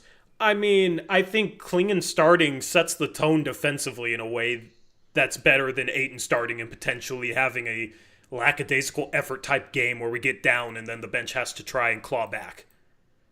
I'd rather start ahead with some really good defense and then sub in an Ayton to either have a good offensive game or he struggles and then you can sub him out quicker and limit his minutes compared to it's harder to limit a guy's minutes if he's starting, number one.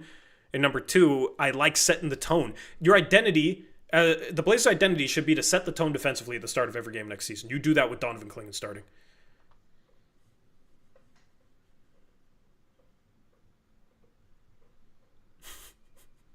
Klingon needs one more year. I mean, see, like this is the arguments. It's like it doesn't matter what actually happened this year, Eric. It does not matter. Doesn't matter that the Blazers had a top 5 defense with Tamani and Klingon on the floor. I don't understand why the people who are always positive are more negative than us on like Klingon and young guys. The Blazers have their best chance with a 5-man young core next year, man. To win games. They really do.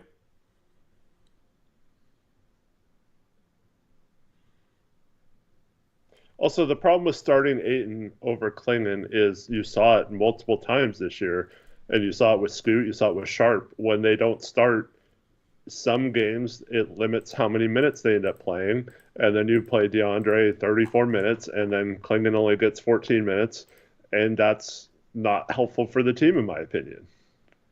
Yeah. Yeah.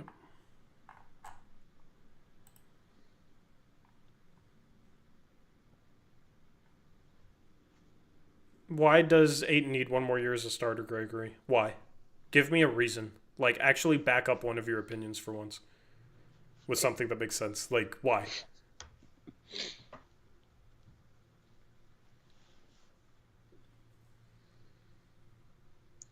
It's about matching up. Dude, but like, here's the thing. Is Klingon... The team still had good defensive games against tough matchups for Klingon. Because Klingon doesn't defend the perimeter any worse than Ayton. What does Ayton do better defensively than Donovan Klingon?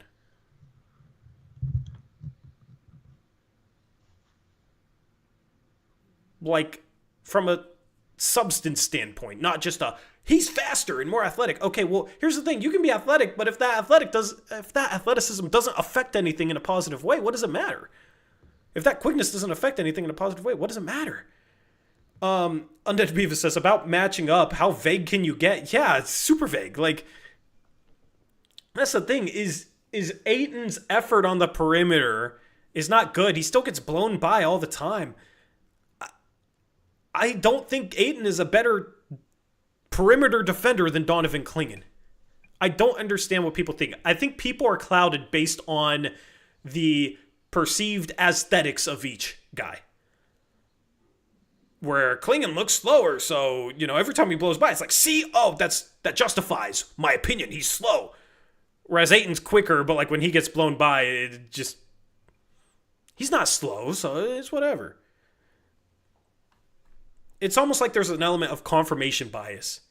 Where like Klingon, if he ever gets beat off the dribble by anyone, it's, see, he's slow. See, he can't defend the perimeter. And Ayton, it gets ignored. How many three-point shots has Ayton blocked? Yeah, that's a great question. Klingon blocked multiple this year. I even remember one earlier in the season that he blocked on Steph freaking Curry and got called for a BS foul on it.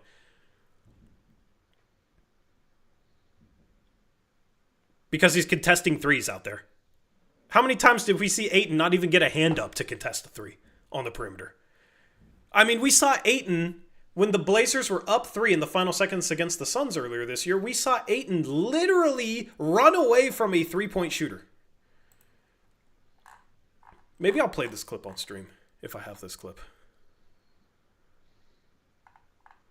I wonder if I do have this clip. I do have this clip. Wait, is that the clip? No. I have multiple bad effort clips of Ayton, though. You remember all the clips this season, earlier in the season, of Ayton giving poor effort? Those are fun. While you're finding that, Alex Wolf with the $2 donation. How about Amoni and Tyson today? Also, Joe's presser equals LMAO. Thank you for the donation, Alex. Yeah,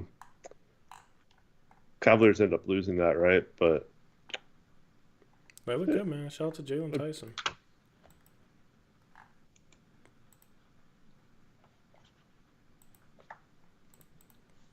Anyway. Yeah, I didn't tweet the clip, but I mean, we've seen Ayton run away from the perimeter before. Like, he doesn't want to defend the perimeter.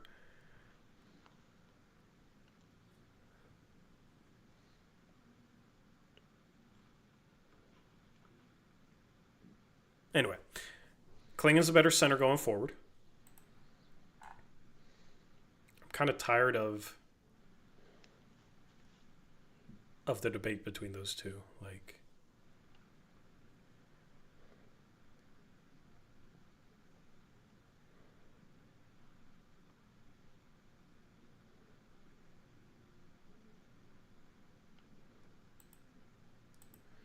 anyway, what else do we need to recap this season? What's the key for Denny Avdia going forward? Is maybe a big thing. I like how aggressive he got late in the season. He absolutely needs to be the number one priority offensively next year, just to see if you can get him playing at a true start level. And if you take out like his first 10 games or so, his numbers look even better because he really struggled the first 10 games, of course.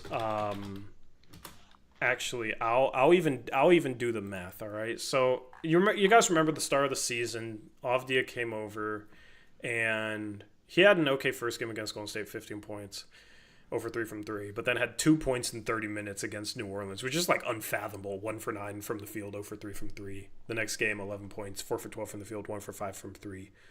The game after that, in 25 minutes, 9 points, 2 for 7 from the field, 0 for 4 from 3. Like, these stat lines seem so unfathomable considering how well he's played, but this is how he was struggling at the start of the year. He had a 13-minute game against Memphis. I don't know if he got hurt that game, November 10th, where he did not score in 13 minutes, was 0 for 5, and then started playing well after that. During the first 10 games, no, the first 11 games of his season, he averaged 9 points per game, 3 assists, shot 17% from 3, 35% from the field. Okay? And you remember how fans were panicking about him at that point, Eric? Do you remember that? Yeah. Fans were panicking. Fans were like, what did Cronin do? Why did we give up 2 first-round picks for this guy? Like, Cronin got fleeced. That was a terrible trade. I was the guy being positive. I was the guy telling people to remain patient. He's a talented player. He made that trade for a reason. At some point, he's going to show it, and it's going to be a lot of fun. It's going to be a lot of fun. That's what I was saying during that rough 11-game stretch to start the season for Denny Avdia, man. And that's just for all you people that say I'm always negative. After that stretch, Denny Avdia in 61 games had... I'm going to have to break out the calculator here because it doesn't show me per game stats. Oh, no, it does show me per game stats. So, in the 61 games after that, Avdia averaged 18.4 points per game, 7.5 rebounds, 4.1 assists, shot 38.8% from 3, 49% from the field, 56% from 2, averaged 5.5 free throw attempts per game, and this was in 31 minutes per game. 31 minutes per game. His per 36 numbers. Let's just extrapolate it out, make it look even a little bit better, because I think he should be playing 35, 36 minutes a game next season. Okay. Per 36, after that rough 11-game stretch, Avdia averaged 21.4 points. Okay. He averaged 4.8 assists, and he averaged 8.7 rebounds. 21.4 points, 8.7 rebounds, 4.8 assists per 36. After that rough 11-game stretch. That's a 61-game sample. 62.3% true shooting percentage according to Truman. 62.3% true shooting percentage. That's like borderline stardom impact because he does a lot of things defensively, right? Like, he broke out in March, but you can say since that rough 11-game stretch, he played like a borderline star. You could absolutely make that claim. What happened in March is he got even more aggressive with his own shot. Because still, if you go back in like December 19th, 17 points, but only shot 9 field goals in 28 minutes against the Suns, right? Against Denver, 19 points in 21 minutes against the Nuggets. A game we won 126-124. Had 19 points, was 6 for 9 from the field. Had 3 fouls in that game. I don't know why he only played 21 freaking minutes, but I mean, that's the crap we were talking about earlier in the season. You remember? Mm-hmm. While Grant probably played 30 minutes and sucked in that game, let me look up the box score. Let's see how many minutes Grant played in that game. Jeremy Grant played 36 minutes and was 4 for 14 from the freaking field, had 13 points. He did have 5 rebounds and 4 assists, which is really high marks for him, even though those are like below Denny's averages. But was 4 for 14 from the field, played 36 minutes in that game. It was a -6. And then Denny, 19 points, 6 for 9 for the field, 3 for 6 from 3. Like, you know what I mean? That's the stuff we were putting up with early in the season. And that's not going to fly next season, Eric. It's not going to fly. But yeah, you had a lot of games, like a 3 for 6 game against Charlotte that the Blazers won by 5 at Charlotte, where Denny had 18 points and only shot 6 field goal attempts. He did get to the line 14 times, so that's where he was getting some of his volume. But it's like there's a lot of these games where it's like, man, you're scoring the ball so efficiently. And you're not shooting as much as Jeremy Grant some nights when he is very inefficient. You're not shooting as much as Anthony Simons some nights where Anthony Simons doesn't have it going. And then you see how he plays in March, where he averages 23 points per game, 10 rebounds, 5.2 assists, shoots 46% from 3, 55% from 2, 51% from the field. Gets the line 6.8 times per game. That's not good, is it? That is legitimate all-star numbers, okay? Yeah. The key for him is going to be doing that over an entire season, and I think the key to that is he has to be prioritized as the number one option, and he has to be as aggressive as he was in March with his shot. And I think those are the two keys, assuming he doesn't have some sort of production fall off. If those two things happen, he could be in all-star conversations next year. And he'll be like a 22, 23 point per game guy with like 9 rebounds and 5 assists. That would get him into all-star conversations, yeah? We grew our Jokic, our Giannis. Yeah. There we go. I mean, but that's the thing is like you gotta give him the opportunity to be Jokic or Giannis, I think, next year. You know? Like, he needs to be the number one focal point offensively next year. And if he's not, if Ayton's shooting more shots than him, or some crap like that, it's an absolute disaster. Absolute disaster. If he's only playing 30 minutes a game because you're trying to get Jeremy Grant 33 minutes a game for some freaking reason, that's an absolute disaster. They absolutely must prioritize Denny Avdia as the number one guy on their team next season. He is clearly the best player on their team right now. He was the best player on their team this season. And if they don't go into next season prioritizing that, I'm going to lose my mind. We're going to have a problem. To their credit, I think they will prioritize him as the number one guy given how well he played late in the season. But you agree, Eric? He has to be prioritized the number one guy where like things start with him offensively.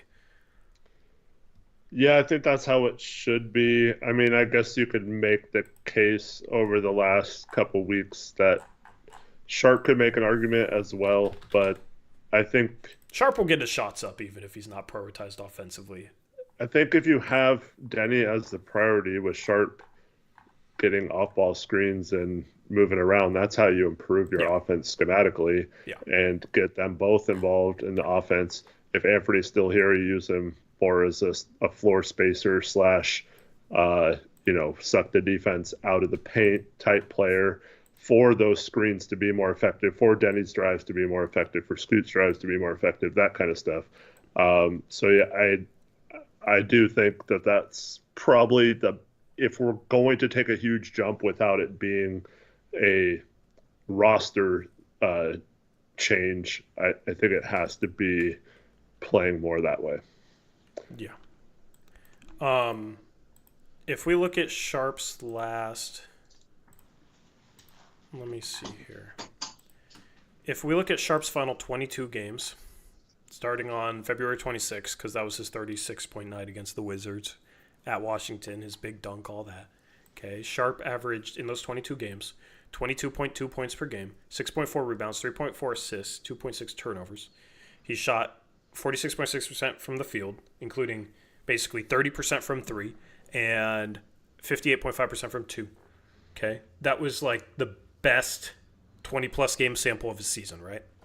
That still is not as good as Denny was over that stretch, right? Like, I don't think there's an argument for like Sharp should be the number one guy. I think Sharp should be your number two. I said that on a post-game show a few games ago. Denny should be your number one. Denny will feed other guys. Denny will get Sharp going. Denny will find Sharp. Sharp can eat off him. Sharp will be just fine getting his shots up. Sharp had an easy time getting his shots up at times this year. Like, his lowest, he had 2 shot attempt games. His 2 lowest shot attempt games in March and April were 10 and 11 field goal attempts against the Warriors and the Pistons, where he played under 30 minutes each game. Okay? His next highest attempts, 13 field goal attempts, 14 field goal attempts. So only 5 games out of those 22, he had less than 15 field goal attempts. Against Washington, he had a 26-shot night. Against Cleveland on March 2nd, he had a 20-shot night. Against Cleveland on March 25th, he had a 20-shot night. 4 out of his 5 games in April, he shot 23 field goal attempts or more. Sharp will be just fine getting his shots up in the flow of things, and, he'll be aggressive, you don't need to prioritize him as a number one for him to average 21-22. I kind of think for Denny to take that next step, you do need to prioritize him as that guy, because if anything, Denny at times might be a little too unselfish. So you have to prioritize him as that guy, and you have to mold him into that star through prioritizing him like that. And Sharp will eat just fine if you prioritize Denny as the number one. That's how I view it. Yeah, as Marv points out, if he just shoots league average from 3, as those numbers jump up even better and his efficiency looks fine. Yeah, I think some of his lack of efficiency from 3 is the amount of threes he's taking, and he's taking some tough threes. Mm-hmm. I think that's part of it. But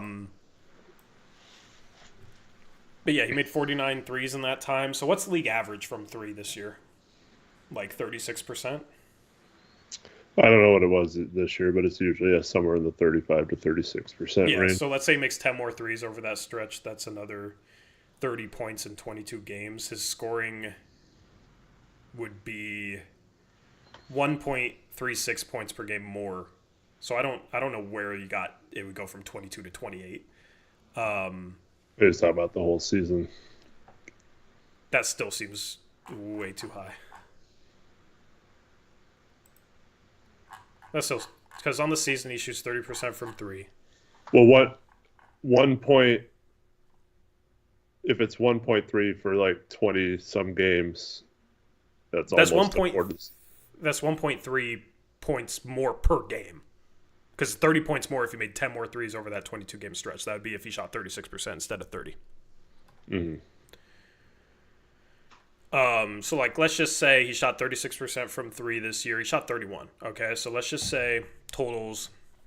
He made 147 out of 472 threes at 31%.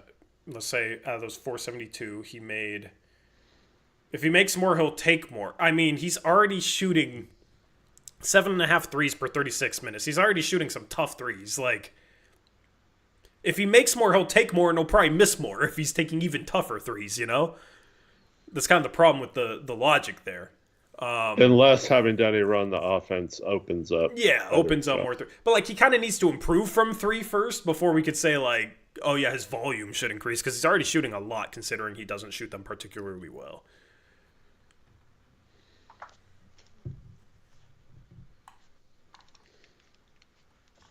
So, yeah, I mean, that's the key for Sharp next year. But it's like, I would like to...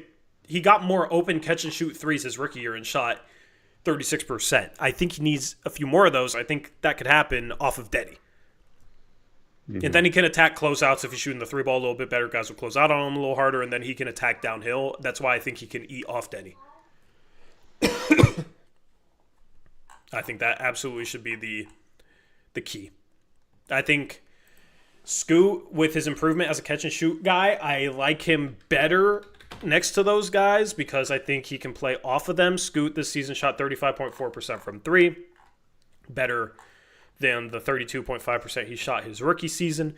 So if there's any more improvement beyond that, considering Scoot really struggled to shoot the 3-ball at the start of the season, then I like Scoot as, like, you know, 1A, 1B creators with Denny, where, like, Scoot, I don't think he's going to score at the level Denny will, but I hope Scoot will take a little bit of a passing jump next year, and he can orchestrate some offense, and he can get some shots for Sharp. He can get this team running. I will be so excited for next season, man, if Scoot, Sharp, Denny, Klingon, Kamara are starting. I will be more excited for next season than I have been for a season in so long. That's what I want.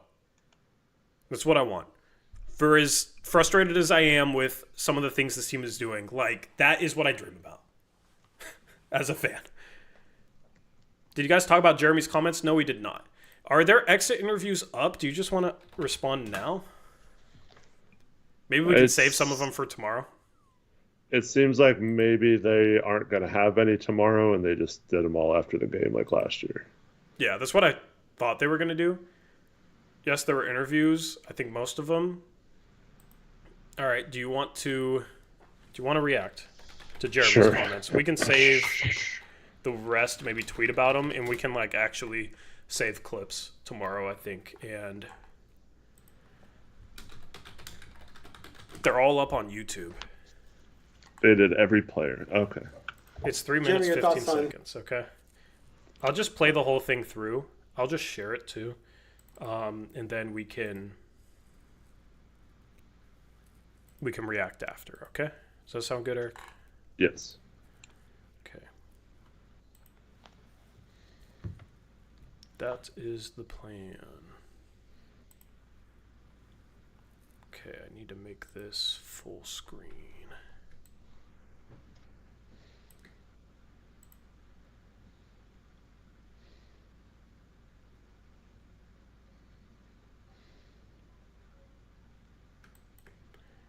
Just give me a second to make this full screen.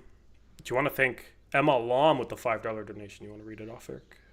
Yes. Let me bring it up. All right, Emma Lom, $5 donation. Would Zion make us a contender? Dame in 2 years. Who should we trade target offseason if we get late pick? Much love. Appreciate you guys as always.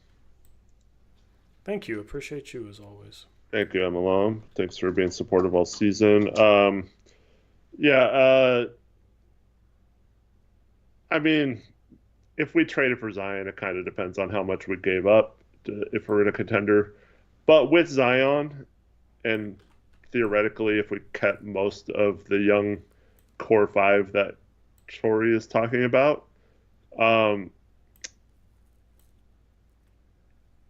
whether we're a contender or not would solely come down to his health. If he is healthy, maybe. If not, we're probably like a lotto team again next year. So here's the thing, though. Here's the thing about bringing in a guy like Zion. Will that potentially hurt Denny maximizing his upside and maybe taking the next step? It absolutely would. Yeah.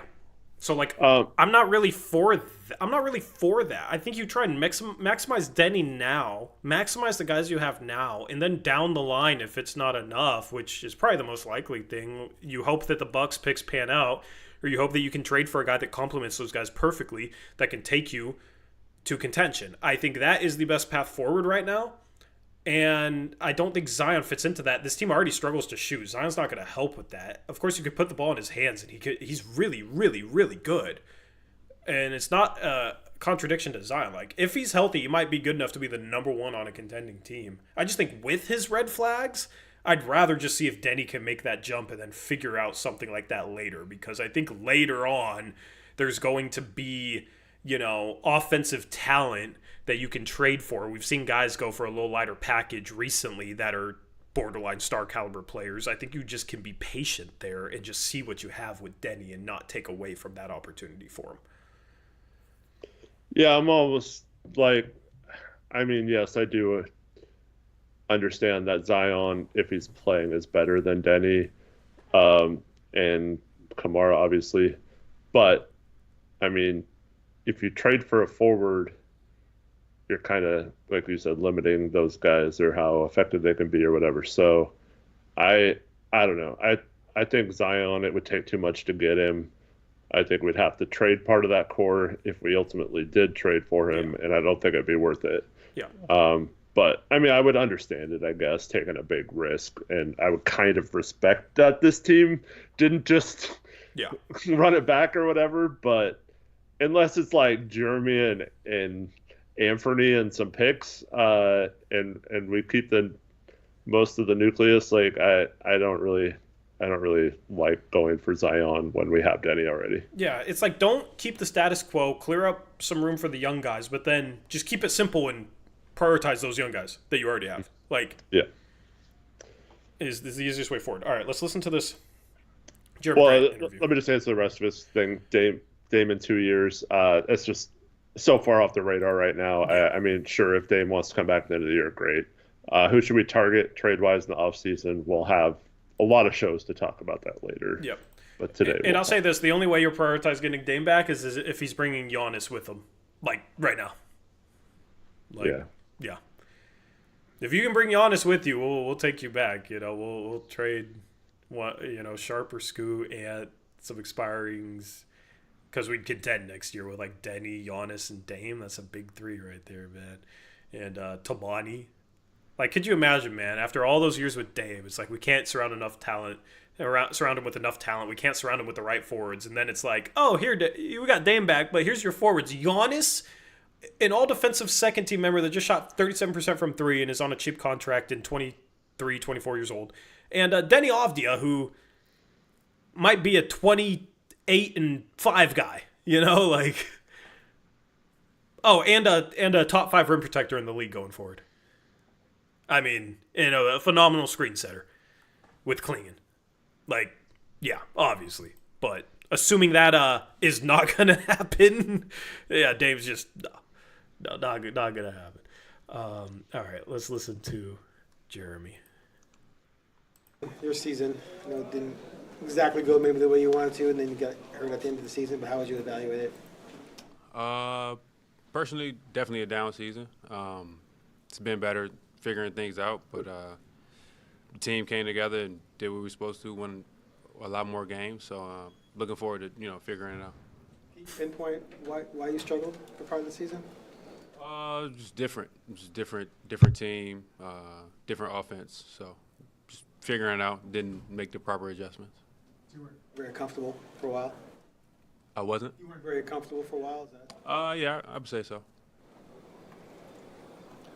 What did you see as your contribution off the court to the bunch of young guys from your experience in the league? Yeah, just trying to coach them up, do whatever I could to get them in the right positions, make sure they were comfortable, and they definitely grew a lot this year. So. Jeremy, where do you see your role on this team moving forward, given kind of everything is in a little bit of a period of transition now with some of these young guys emerging, especially at the forward spots with Denny and Tumani? Yeah, I think that's something me and Joe, agent's going to talk about. Don't really know, but open to whatever it is. Jeremy, your thoughts on Chauncey getting extended and just kind of the role he's played in your career the last 4 years? Definitely happy for him. He deserves it. Obviously, us coming into this season, not really projected to do the things that we did, and him gathering, rallying this team, and had a chance to fight for the play-in is huge. So he definitely deserves it. Do you think this team is now on the cusp of being a playoff team? Definitely. I think it's a lot more steps that we got to take. Obviously, we got hot throughout the season in certain periods, but there's a lot more we have to do before we can say we're a playoff team. But I do think we have talent that can move forward in that position. So.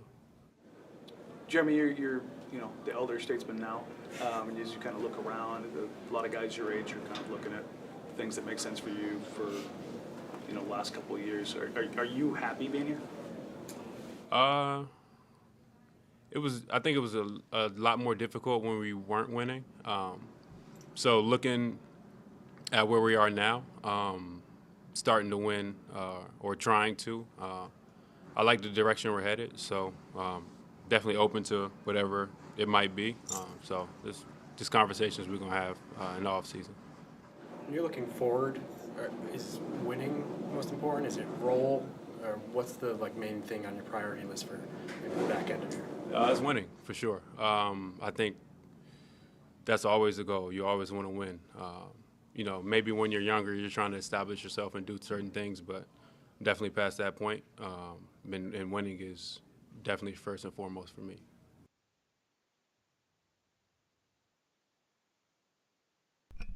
Alrighty. Thoughts, Eric? You're muted, by the way.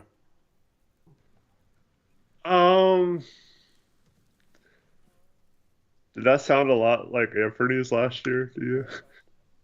It kind of did. It kind of did. It was funny how when he asked if he was happy here, he didn't.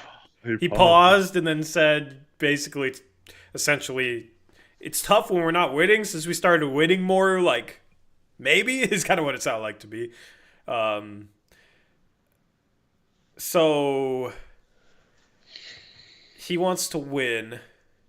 He said, does he believe that though? I feel like he doesn't care. The whole press conference is just. I mean, but he could have just said yeah, I'm happy here. I enjoy these guys. I enjoy this team. He could have given a more cliche cookie cutter non-answer if he didn't care. I mean, the thing about new offense, him not adjusting, I guess that's he wasn't getting as many ISO possessions at times this year. The offense was not that much different. It wasn't that much different. I would have loved to have heard a question about what was different with the offense that you struggled to adjust to.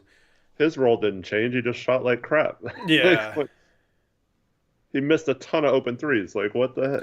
It was interesting to hear him say, yeah, I'm open to whatever. I guess that could imply he's open to coming off the bench as long as they're winning. But yeah, the whole Cronin and my agent are gonna have to talk. Yeah, yeah, because you shouldn't be here anymore. I mean, let's just be honest. I don't even know if he would disagree with that. It's at the point where he makes sense on a different team that needs forward help more than we do, that maybe has a couple of stars so they're a better team than we do, where he can go and contribute more to a team that's already better. You know what I mean? That's the position that makes sense for him. The fact that he was still on this roster to start the season was a little weird. It seems like the Blazers kind of came around to willing, we talked about before the season. It seemed like they were willing to budge a little bit on their asking price before the start of the season, but it was a little bit late to kind of reduce that price. Lakers wanted to go into the season, see what they had, sort of thing, because they were the favorite this offseason to trade for him. And then at the trade deadline, I mean, he just didn't have much trade value left. So it's how do you even go forward? At this point, it's the Blazers would trade him, I think, for an expiring at the end of the day if that's what they have to do. But I don't even know if they can do that. Yeah. And I know some of you know this already because I talked about it last, but just to go back to that period you were talking about before last season.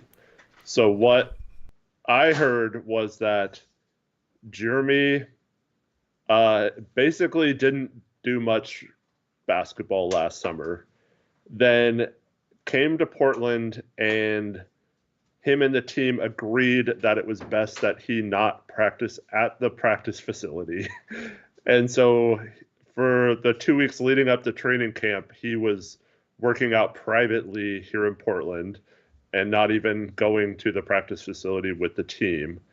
And then both sides fully expected some sort of trade to go down right before the season started or before training camp, which never materialized. He ends up staying, and then training camp, obviously, he has to come back and start practicing with the team again. And so they agreed to just make it work this season. He didn't care whether he was here or not, is what I was told. Like he was fine being traded. He was fine coming back. But it was his agent that suggested he not practice with the team while they're negotiating stuff or whatever, or trying to move him. And then now to hear him talk like that, like, what are you talking about? The offense was different and you had to adjust. Like, one of the biggest things was you just weren't knocking down your 3-point shot like you did the previous 2 years. Well, and you missed a lot of open shots. Like, I don't think that was due to the offense changing. I think that might be the easiest thing for him to say. Do you think it could be he feels like he's not really a part of the actual team? It just felt like almost like an outsider with this team this year. Well, okay, so if you go back to Anthony's comments last year, it was because they were purposely losing and they wanted him to sit games so they would lose, right? Yeah. With Jeremy, he sits and it's almost like, oh, wow, look at two guys in your position thriving. Yeah. And now he's like, well, this team doesn't even need me. Yeah. Like, where do I fit in or whatever? So it's almost like the addition by subtraction thing that we talked about. Now he's trying to justify that he can help them win, but does he care enough to want to justify that? Or is he just like, well, if I'm here, I'll make it work. If not, I'll do whatever, like, I just think that's more his personality. Yeah. And he can want to win all he wants, but like, you didn't contribute to most of the success they had this season. So like, it was almost like they were better off without you at points this season, in my opinion. So, yeah, it's a little bit of a weird situation for him, probably, considering he's right up there as one of the most expensive contracts on the team. But, yeah, I don't know, man. I think there's times watching him this year where it felt like he didn't even feel like he was part of the team, even when he was playing. It was a weird season for him, man. It was really weird this year. What were his shot attempts versus? I'm gonna look it up real quick. Yeah, you can look that up. We have a comment in chat from Blaze and Nugs says Mike Richmond several times this year clarified that Jeremy was the vet that was unhappy with his role this year. Take that for what it's worth, but it's out there. I mean, I certainly don't doubt that, given his play and his shot attempts were down from 15.7 to 12.2. And his 3-point attempts are up from 5.1 to 6.3. He shot more threes than twos. So basically it was a lot less attacking, a lot less ISO, a lot more just kind of spot up, catch and shoot. And maybe that's what he's referencing, Eric, with the almost change in role. 4% lower. His 3-point attempt rate last year was 32.5. This year it was 51.6. His free throw rate went down from 36.7 to 28.9. So it's just a lot less attacking, a lot less dribble game, and a lot more just shooting catch and shoot threes as kind of a spot up shooter, and that's like the only thing he did okay. So I think that's probably what he's referencing in terms of his role. I feel like when the team was really struggling to start the year and he was being used as a spot up shooter, more so than in the past. It was like, okay, why am I being used as a spot-up shooter? Like, this team sucks. Why don't I have the ball more? I'm sure those thoughts crept into his head. His scoring went down. His minutes only went down by 1.5. Went from 33.9 to 32.4. But his scoring went down from 21 points to 14.4 points per game.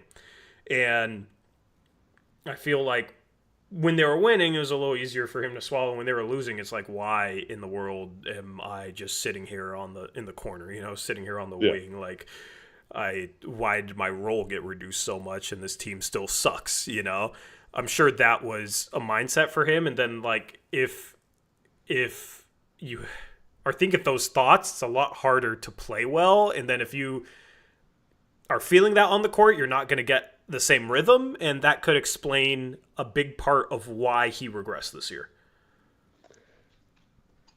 Here's the problem, though. If he goes to a winning team, his role will be more similar to what it was on the Blazers this year instead of doing a bunch of ISOs and stuff. So, see, but like, I think for him, it's like easier to swallow that if he's on a winning team, but when he's on a losing team, it's like, right. But we're losing because he was not playing well a lot of games. Yeah, like, but it's like a big reason why he might not be playing well is he's not necessarily used to playing that role the same way he used to be, right? So it's like that plus a little bit of frustration in terms of like this team isn't any better, at least until that game where they won, or that stretch where they won 10 out of 11 games. My team isn't even better, but my role has been reduced a lot, and I can't find the same rhythm, and like that can just have a kind of a negative snowball effect for a player. Which is why they shouldn't have brought him back. Which is why you should have just taken the best offer for him last offseason. But I find it hard if you're getting... I mean, he didn't take a ton of bad three-point shots. So if you're getting more threes and they're good looks for the most part, like, wouldn't that... I don't find it hard to get into a rhythm that way. I mean, maybe it's different. I mean, like attacking the rim, because he shot 36.5% compared to 40. His volume was up a little bit. Like, okay, but like also it's if you get a couple dribble drives to go and build your confidence, like that can help you make your next three. You know what I mean? Especially like he was getting to the line 5.8 times a game last year. It went down to 3.5. Sometimes it's like seeing a free throw go in can help your 3-point shot get going. You just kind of build a rhythm. So yeah. It kind of, I mean, it's a much lesser degree for Jeremy, but this is starting to remind me a little bit of the Melo situation here where it's like, well, you can't, it's like inefficient for you to ISO a bunch of times. But how much was Melo making? Yeah, he was making a minimum contract. And it'd be better for you to be a 3-point shooter. And then he goes to LA, and that's pretty much all they use him at as a 3-point shooter, and he does okay in that role. But like, yeah, it's like weird. Yeah. I think that's what happened with Jeremy. How do they move forward from Jeremy? How do they move forward? Do you want to do a quick little like mock off season for the Blazers? We could try. We can do a tankathon sim, then we could do a fanspo mock draft where like we simulate the picks. To their pick or something. To our pick. Right? And we can talk about certain moves. I think they'll really try hard to trade Jeremy this offseason, and I just don't know what they can do. So, but like I want to do this exercise to just come up with like the best case, maybe realistic trades for these guys with maybe some input from chat, and then just see like what it looks like at the end of the offseason. Like these are kind of like a goal offseason, if that makes sense. This is why I like the exit interviews being the next day, because he would have already talked to Joe and been interviewed after that conversation with Joe, and then they might reveal something a little more. I'm sure they talked before that. Yeah, but he referenced how he needed to talk to Joe and his agent and stuff like that. But it all comes out like right. They go in and talk to Joe, and then they come out for their interview, right? And so you might have something just a little bit more clear, or you might be kind of steamed about something he said to you, or like, or you have something you need to work on in the off season or whatever. Like, I just like it being the next day and their own separate thing. Yeah, I'm posting a chat poll. Okay. Should we do this mock off-season exercise that we'll do to end the stream and end the season? Well, a bunch of people said yes, that'd be fun. Do that. Yeah, yes. Should we do this mock off-season based on what we would do or the team would do, or 50-50? Like, I think we should try to be as realistic as possible. I mean, okay, mock off-season over. Yeah. You know what I mean? Like, we could just do who should we draft at 9 or 10, you know? Like, yeah, we can't be realistic if we're actually going to do anything here. We pick our draft pick, and then it's like, okay, we tried to make a trade, guys. We got really close, super duper close. Just it's gonna be didn't like want to pull the trigger. The 10th pick in Thibault for like our first back from Chicago and Io DeSumo. We're not trading Thibault, dude. He's our second best player. Yeah, I don't know.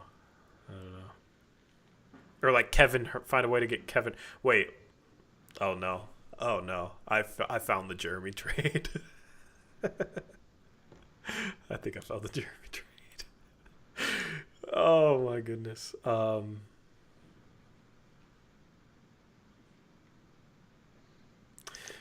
Anyway, we can't extend Grant Matt.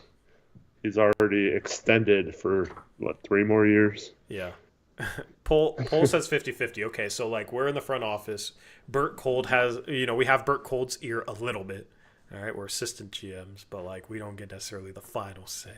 All right, but we can like recommend things and have some influence. So we're Joe Cronin. According to Cronin. Well, yeah, like we're on his team, Like, what can we do, man? What can we do? All right. We need someone to play the phone call. Okay, this is our weekly check-in, guys. What do you have? Man, I would love for Rich to come up with that skit, man. We'll give all That's these, perfect content for Rich. We'll give all these really good trade scenarios that we've done the groundwork on with teams, and he'll be like, no, I don't like any of those. Have you thought about? Have you thought about trading Jeremy for Clint Capella? Yeah. That should not be good.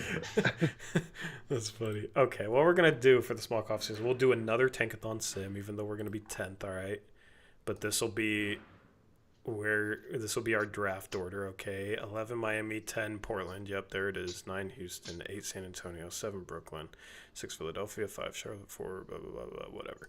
All right, so we'll go on Fanspo. Okay.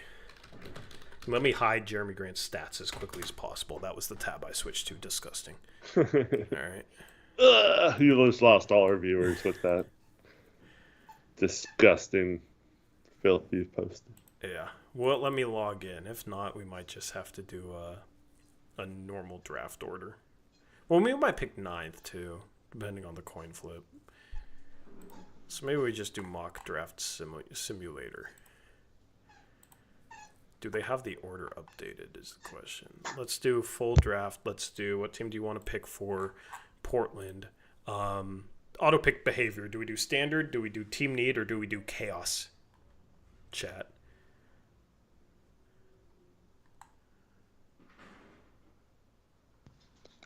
I think we should do standard. Yeah, probably. Chaos is just... Well, hold on. It's fun, but it's, yeah. Let's see what happens with chaos. Dylan Harper, number 1. Liam McNeely, number 2. Derek Queen, number 3. Conka Nipple, are we going to capture the flag, man? Ace and Duel, number 5. Oh, my goodness. Bruh. Oh, my goodness. Oh, my goodness. Oh, my goodness. We got Cooper Flag at 9. We're not even the 9th pick. Well, we might be. It's coin flip. Coin flip. Well, it'd be hilarious. What? if that happened, and since we won this game today, we got Colin Murray Boyles at 10 instead of Cooper Flagg at 9. Cooper Flagg goes 9. That's insane, bro. And we lost him just. All right, let's restart. Okay, coin flip for. Let's just put us at 9. Let's just put us at 9. We deserve 9th. Okay. We'll just do the basic NBA order. The Tankathon sim didn't move us up, so who cares? Remember the Mariners won like a meaningless last game of the season against the A's? You might be too young for the story, but they had the first pick locked up if they lost. Yeah. Could have gotten Steven Strasburg that year, and instead they got the second pick and took Dustin Ackerley. And Dustin, dude, I can't stand. He was terrible. Is that even his name, Dustin Ackerley? I don't even remember. Ackerley or Ackersley, something like that. Something like that. He sucked. Oh, God, yeah, pain. Cooper Flagg went back to Duke or killed someone. Dustin Ackley. Yeah, there we go. Thank you. I mean, yeah, crazy. Okay. I would still take him at 10 if he killed someone, just for the record. No, just kidding. All right, here we go. Cooper Flagg to Washington, Dylan Harper to Utah. This makes sense. We got VJ Edgecombe to Charlotte. Okay. Ace Bailey to New Orleans. Wait, did you put in the right order? It's the right. I just did normal order. All right, so you had Fears go 7 to Toronto. You had Malawach go 8 to San Antonio. You had Queen go 6 to the Nets, and Yakuchonas go 5 to the Sixers. So we're sitting here with. Wait, why did we get 9 when we were 10 in the Tankathon? Because I just did the normal fanspo order because I just didn't even care. Okay. I've said that. Con wouldn't be available in real life? I mean, maybe. Okay, trades. Let's bring up another fanspo tab. Trades for the 9th overall pick. All right. So, Burt Cold comes to the weekly check-in, Eric, with this idea. Are you ready? Yes, I'm ready. Are you ready? Sure. What if we Bert. trade Jeremy Grant for Patrick Williams, and we give away the 9th pick? We'll just use this second-round pick via Atlanta to signal the 9th pick, okay? Because it's actually over here. The 9th pick, and we get our future first-round pick back from the Bulls. And then what do they need to do? They trade, let's see, Alonzo to Sacramento?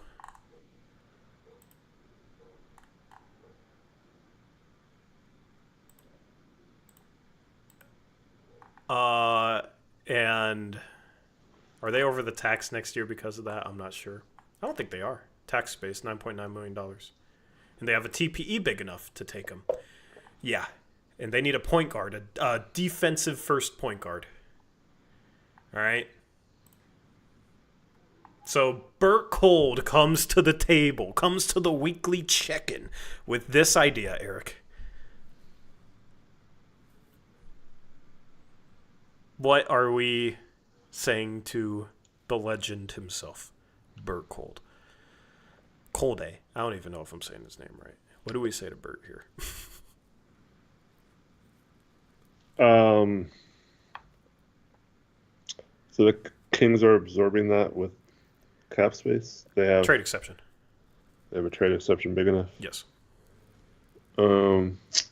What's Patrick Williams' contract? 4 years, $18 million a year. Ugh, bruh.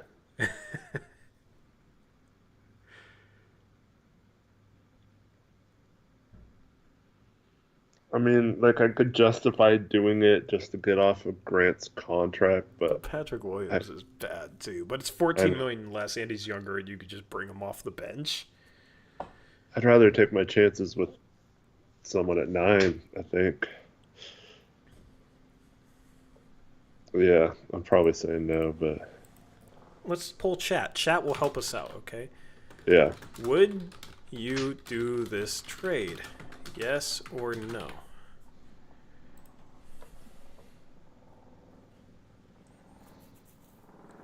Patrick Williams was the 4th overall pick, guys. We can justify this move because we're getting our future first back. When we get the 8th seed next year, that's going to be like the 15th pick.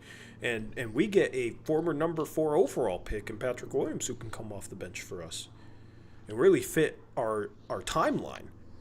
And we save $14 million, which will make Jody happy. That'll be the justification, yeah. Eric also said Jim Burt Cook. like this is the type of Jeremy Grant trade I could see this offseason. Do you have anything better trade wise? Because chat is like 60%, 55% say no, 45% say yes. If we get above 50% yes, we'll pull the trigger. If not, we'll see if there's something better. If we can't come up with something better, then we will draft somebody with the pick. That's what we're going to do. And it's pretty close to 50-50. I could see the Kings doing this deal because they need like a 3-and-D point guard with that roster going forward. I think Lonzo actually, if he's healthy, is a good fit there. And I think they're kind of silly. Like if they could just get a guy like that for nothing, they would add him. And then the Bulls, I could see doing this just because they get the 9th pick in the draft as they kind of go with a youthful timeline. They have like Trey Johnson on the board. And they already have their own pick at like 11 as well. So they add 2 lottery picks and 2 rookies.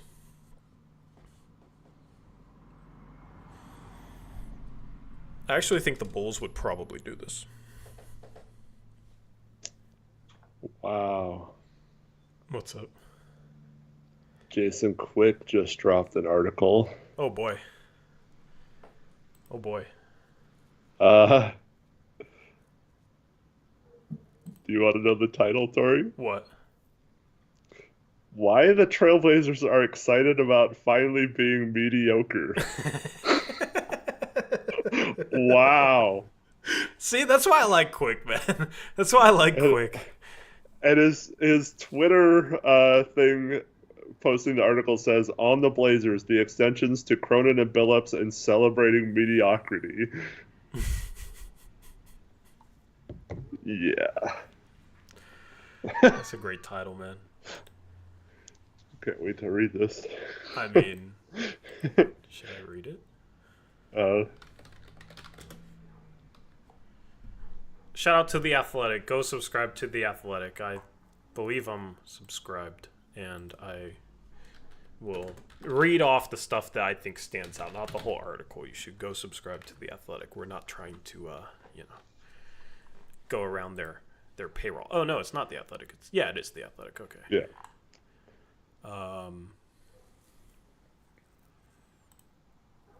Okay. Let me pay for this. That is quite the title, man. That is quite the title.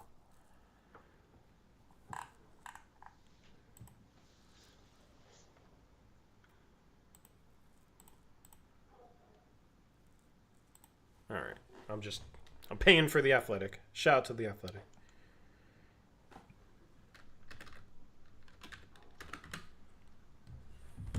Just cannot resist such a juicy title.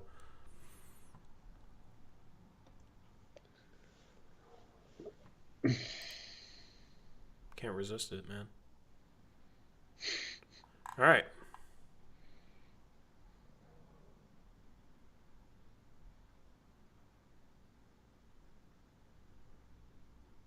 Portland NO 30 something win team. What does that mean?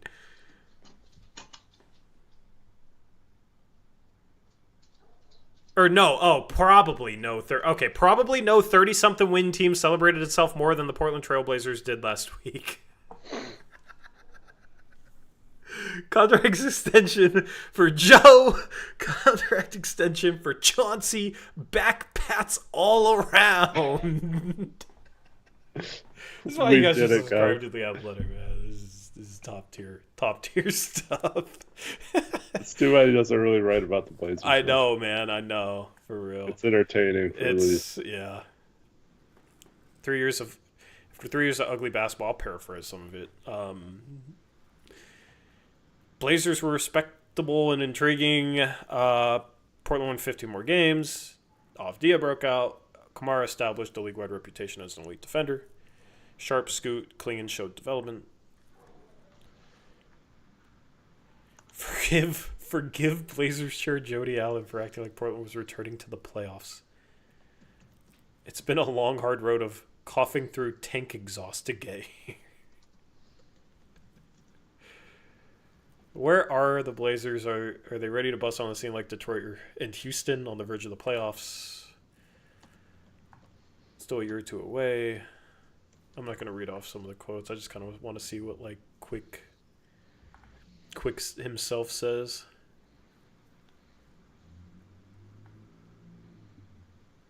Basically, Kamara and Avdia were job-saving trades for Cronin is kind of how he's portraying things.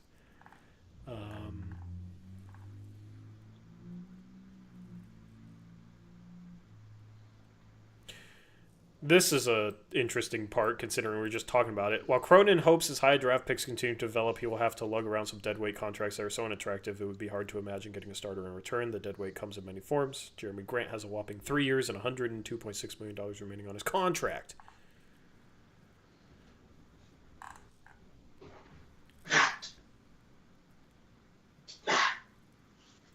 All right, I'm just kind of skimming through here. Other anvils tied to Cronin's ankle, but at least they're expiring contracts. Thibault, Rob Will, Aiden, Simons.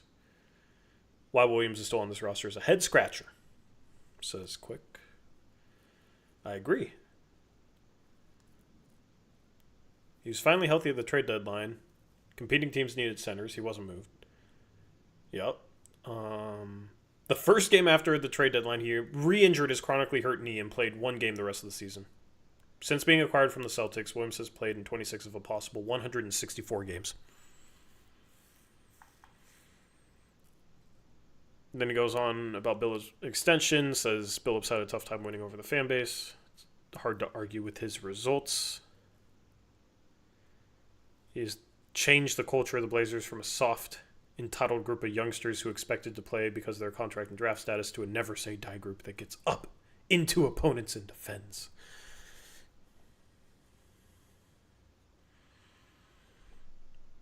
Blazers over the final 40 games of the season ranked third in the NBA in defensive rating. I mean, that's pretty good considering, even with how easy their schedule was.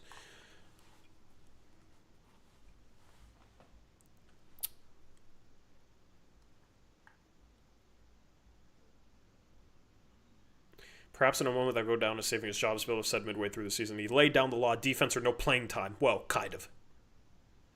Unless you're making over $30 million a year. Or unless you're Anthony Simons.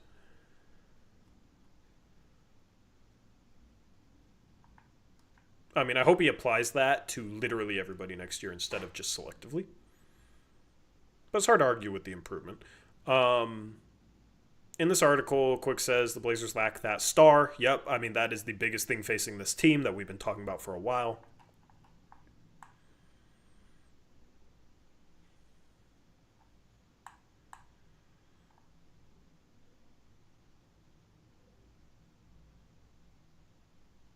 He brought up the Jokic, SGA, Antetokounmpo quote.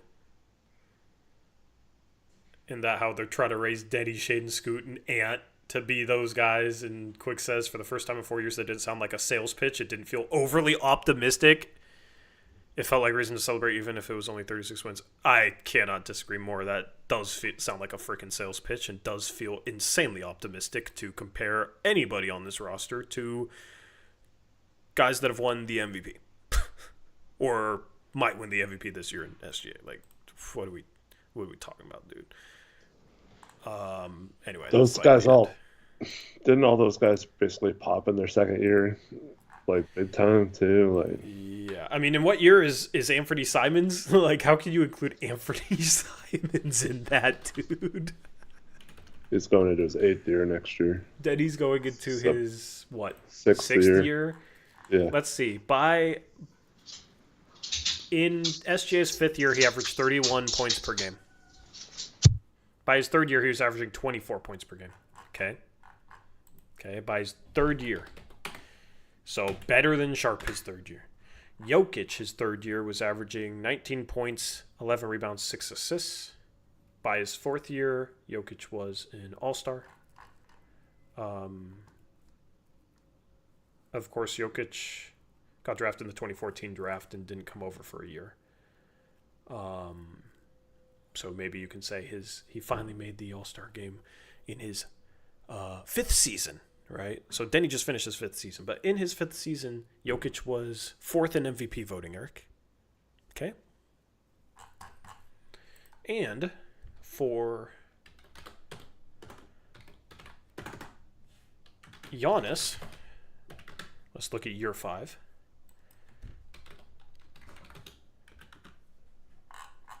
Giannis in year 5 was 6th in MVP voting. He was 7th in MVP voting in year 4, where he averaged 23 points per game, 9 rebounds, 5 assists. Okay. He was MVP in his 6th season and 7th season. So maybe you want to say that about Shea, but Shea better be like an all-star next year then if he wants to be on that path, right? That's why those are just terrible comparisons, man. Sharp only played 30 games last year, so that is his 2nd full year. That's just not, it's not his 2nd year. Like, sure, 2nd full year, but it's like, I'm sure those guys missed time in those first 4 years. I didn't check. It's his 3rd year. Come on. Yeah, I mean, like, that's the thing. When you start having to, like, twist things to try and make it sound better,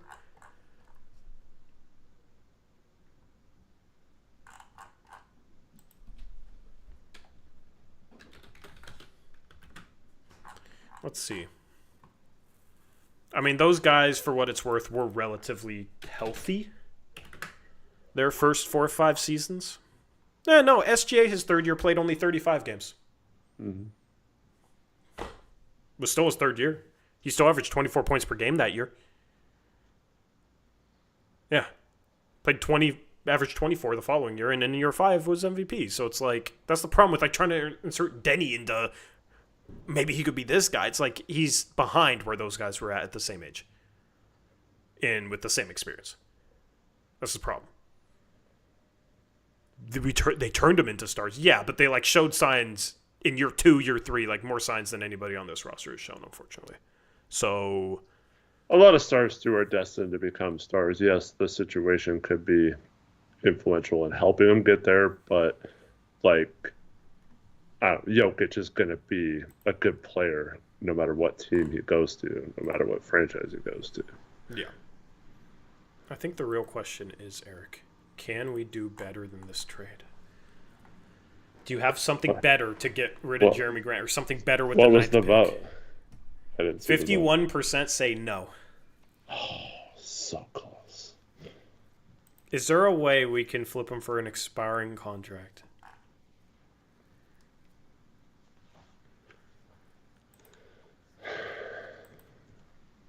Bert says, we really like that idea. We'll listen to you a little bit more, but we don't want to do it.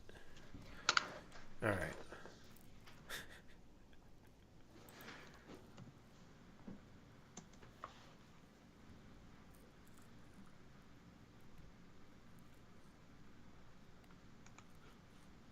Benny, stop making up BS in chat, dude. You're making up complete BS. Complete BS.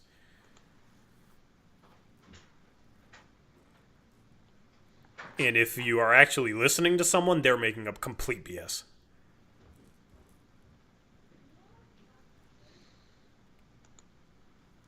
No person in a front office would say Cooper Flagg is Leitner 2.0. That is so dumb. Like, nobody that works in a front office would say that. And no organization, I guarantee you, no organization is viewing Cooper Flagg as Leitner 2.0. That's just stupid, number one, because we're talking about a player from 30 years ago, over 30 years ago, in a game that was completely different. He wasn't even the first overall pick in his draft. Like, it's just such a terrible comparison that no organization would actually ever say that. So don't come in here with BS, man. That's complete BS. Like, I don't know who you're listening to if you're being serious, man.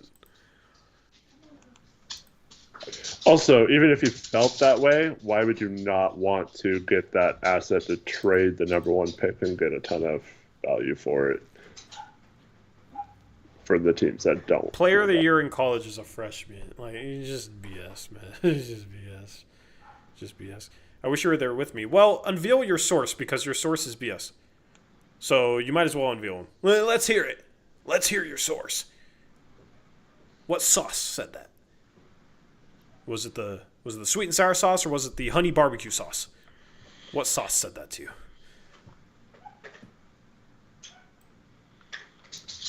Anyway. I got a trade, Tori. All right, let's do it. Straight up.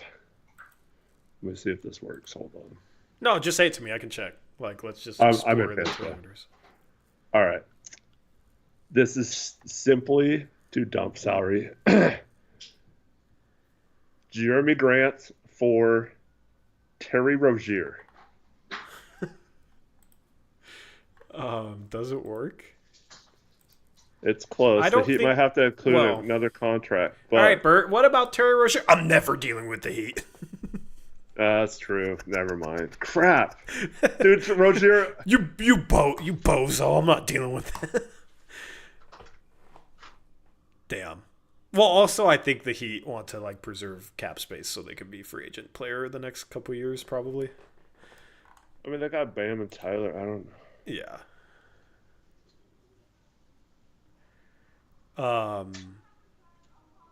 What was the? I think they probably because I think they're sick of Rozier, and they had that stupid betting scandal over him now, and Yeah. I think they might.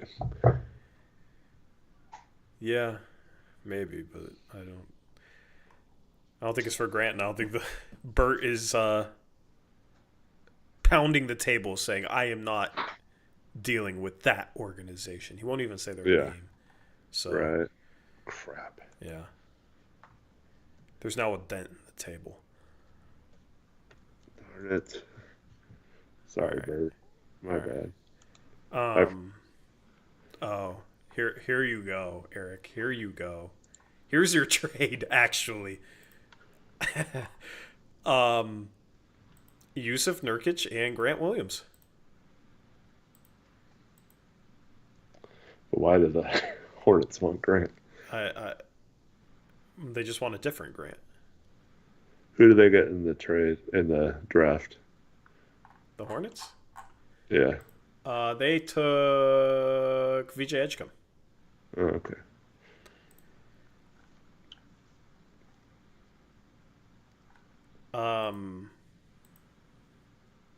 Do you think the Horde? I don't know.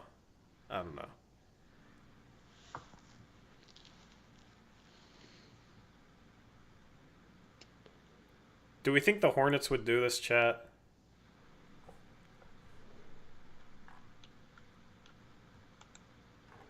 Probably not without an asset, right?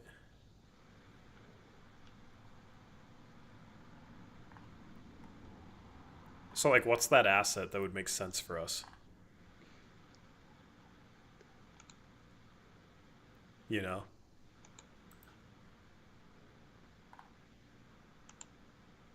No on Nurk return. Blaze the Nugs, you've been around here enough to know that it's not about getting Nurk back. It's about getting expiring salary for Grant, man. You've listened to enough streams to know this by now.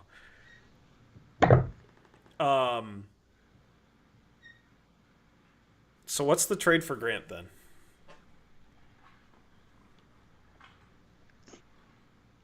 Chat, we will take your suggestions. Grant trades. It has to be a trade that doesn't look like they're selling him for negative value, by the way. Which is why the Bulls trade where you get Patrick Williams and our future first back for 9 and Grant was like, they could spin that as like, yeah, he was a negative value. We like Patrick Williams and getting our first back. Collins is a free agent, Terrence.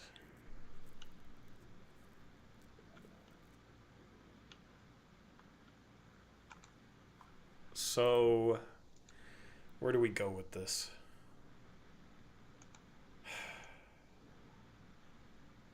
Is there a way we could package him to Ant? That's a lot of salary. I was looking at a... Out of what? Let's see. I'm just seeing if they can get their money. Gage, why would the Wizards trade Chris Middleton in a second for Grant? Why? It's like the last type of trade they'd make. He has a player option he's going to pick up. He's on the last year of his deal. Why would they want to pay Grant for 3 years and give up a second to do so when Middleton this year was better and is on expiring? Oh, be Skrilla, man. Can we get legit suggestions, man? Ben Simmons is a free agent. In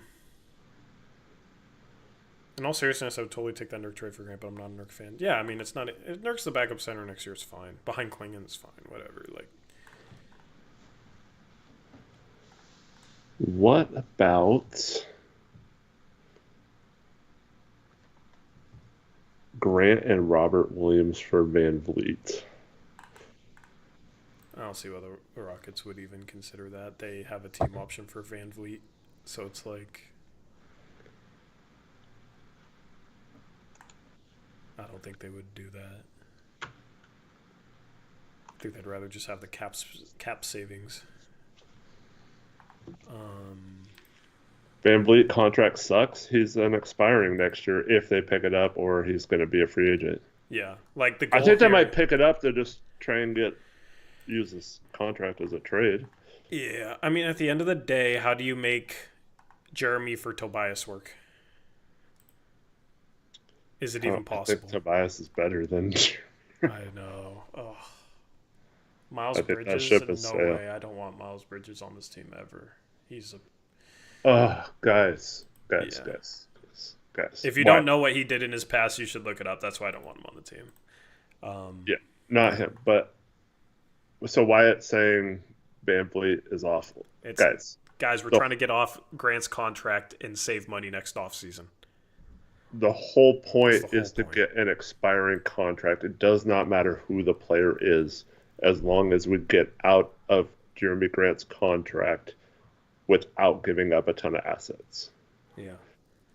John Collins. I mean, John Collins is going to be he has a player option. If he declines, he's going to be a free agent. I think he probably declines, actually. And it's like, well, you're going to have to give up assets for John Collins. Like, you're going to have to give up a first, which makes no sense, like, why he wouldn't start on this team or shouldn't start on this team. Hey, Tori, did you see that report on your favorite player, Michael Porter Trashcan? Yeah. Yeah. The ownership likes him because he's from the University of Missouri. And apparently they shut, 2 months before the trade deadline, they would not listen to any trade suggestions from Calvin Booth about him. That's insane. What about KCP, Cole Anthony,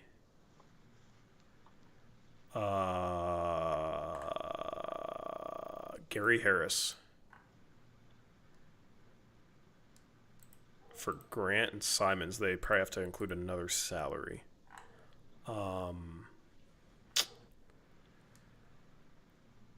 Do they value Wendell Carter Jr. still? I don't know. He's making $11 million over the next 4 years. I don't know. Do you think they'd be willing to give up I think it's like the 25th pick from Denver, 24th pick for let's say like let me just check actually. Yeah, the 24th pick, okay? Wendell Carter Jr., Gary Harris, Cole Anthony, KCP, and the 24th pick for Jeremy Grant and Anthony Simons. The problem is KCP is not expiring. He has 2 years left, and then Wendell Carter Jr. has 4 years left. And Cole Anthony, like, ugh, God. I don't even know if I would want that if I'm the Blazers. I would just try and make it a pure Ant trade. Right. Yeah, I don't like that.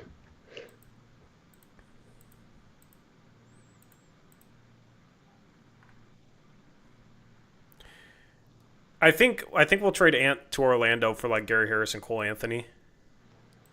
Then Cole Anthony can be like our third guard, I guess, which I don't like Cole Anthony. Maybe we can flip him. We'll see. We'll explore this trade later. We'll probably do this and get another first and draft somebody with it. That'll be fun. But we need to figure out Jeremy Grant. Okay? So that's going to be our next move, Eric. But how do we figure out? I don't know what to do with Jeremy, chat. I don't know. I don't know how you can make it work. Make anything work. Medicare ad? Okay. Yeah, Cleveland, not gonna want him.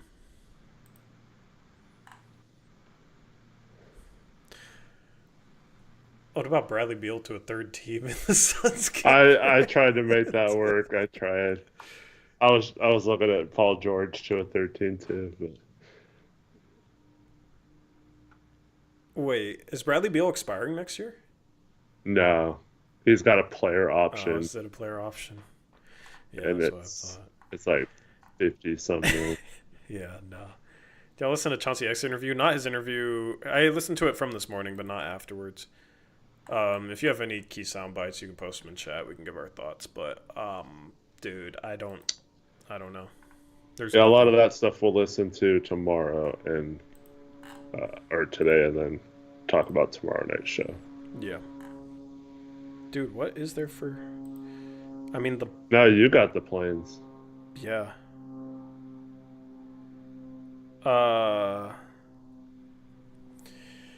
Does Bobby Portis pick up his player option? I don't know.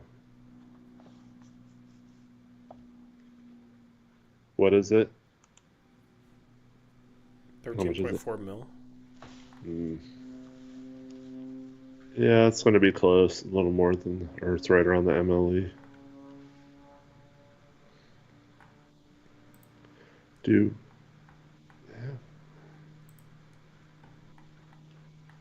What about? I don't know how this works salary wise. But what about? Whoa, plane's going off. I opened the window too, so that's why.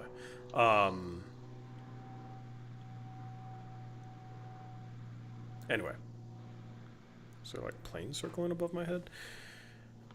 So, Bobby Portis to the Lakers. We take Maxi Kleber. We take Pat Connaughton, and then the Lakers trade like 2 seconds to the Bucks, or 1 second because they only have 1 second. Maybe.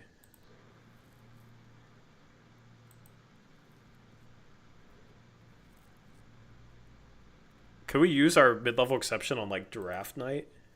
Well, who knows if Bobby Portis opts in by then? That's the problem.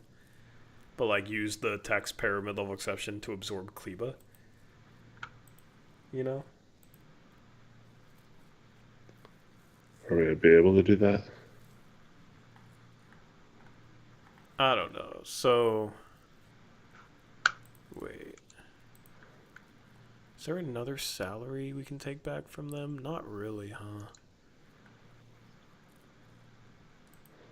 Wait. Do you think the Lakers would give up their 2031 first, Kleba and Gabe Vincent for Robert Williams and Bobby Portis? Like, let's say there's some protection on it. Maybe. I don't. Yeah. I mean, they were. Yeah. I'm cooking, chat.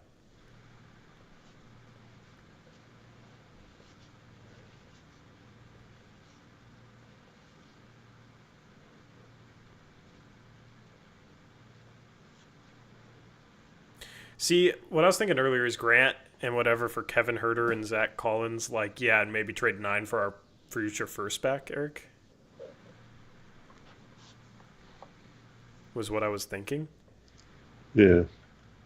And Herter's like our bench shooter. That's just such a bad. That's just so gross. That's just so gross. I feel like the Blazers wouldn't do that.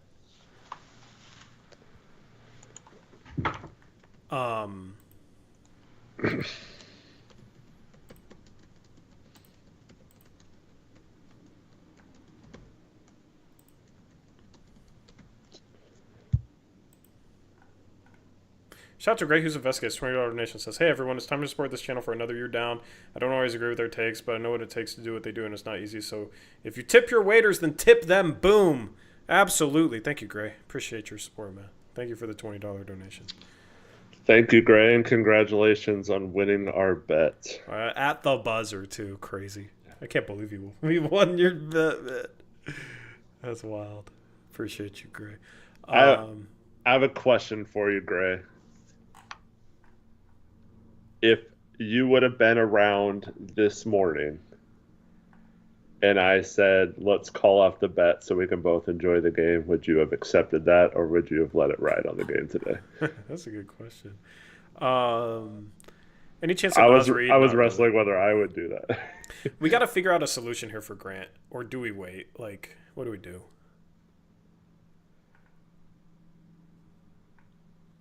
You think all teams say no to this trade? I don't know. I think the Lakers have been so stingy with their first round picks lately. They wanted to trade one for Mark Williams. Yeah, then that trade didn't make sense. But you know what's crazy about this though? Is if we attached Duop Reith, we would get a $32 million trade exception, because I believe we could use our full mid-level exception for Gabe Vincent, and then Reith and Williams match Kleba plus Connaughton. So then Grant, we get a full trade exception. Right? So yeah, I mean, they get 2 bigs though. It's too convoluted. Let's do our Ant trade. Is there a way we can do like a full... Gray said he had the exact same thought. That's funny. I was hoping you were on the... Is there a way we can like save a trade after we do it? Let's just do the Ant trade, okay? Let's just do the Ant trade now. Let's just get that out of the way, and then we'll continue with our mock draft. Okay. We got Ant going out for Cole Anthony and Gary Harris. Does that work? I believe it does. Yeah. Or no, failed. After all this time, Orlando's finally gonna want. They can take back $7.5 million more, but they are over the apron. I thought they weren't over the apron.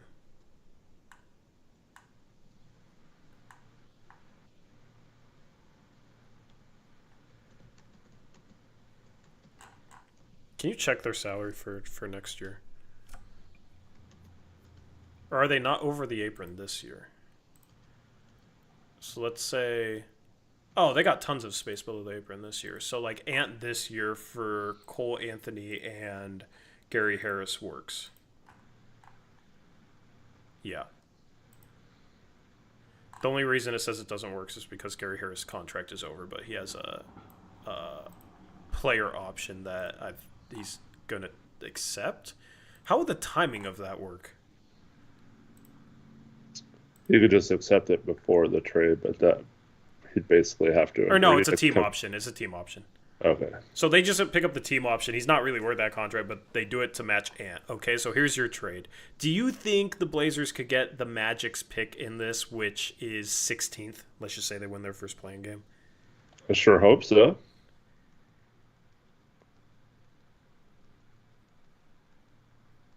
You sure hope so. You sure hope so. Is there a world where I don't think we're going to get back Anthony Black. Is there a world where like we trade 9 for 16 and 24 in this trade, and then we do the Bulls trade with 16? And like maybe get back Jet Howard?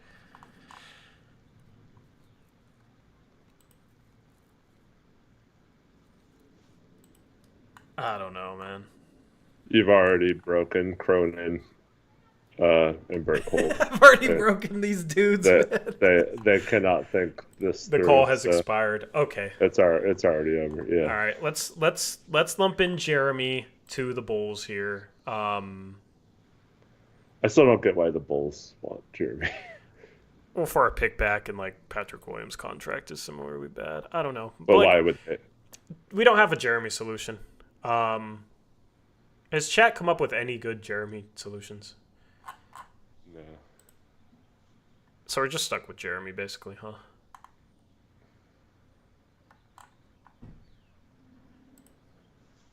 All right. Orlando's offering the 24th pick with Gary Harris and Cole Anthony for Anthony Simons. Chat, take it or leave it. I live in Vancouver, Wyatt. Would you do this trade? Yes or no? With the 24th pick from Denver. Not their own. Okay, it does work. They just have to pick up the team option for Gary Harris. Would you do this trade? Yes or no?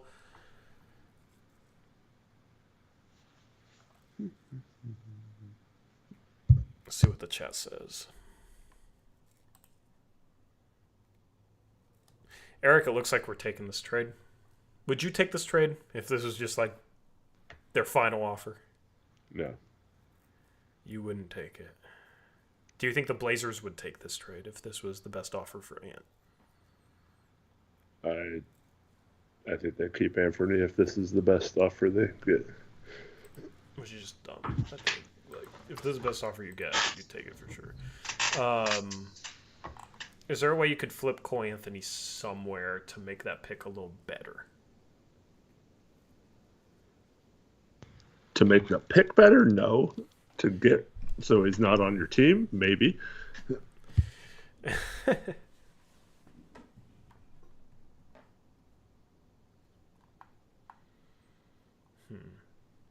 So would you do it for 16?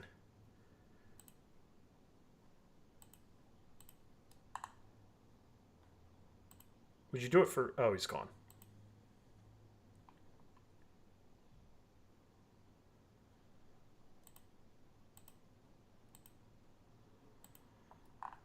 All right, chat. Let's do it for 16. Let's do it for 16, and like let's toss in, well, is there a way that we could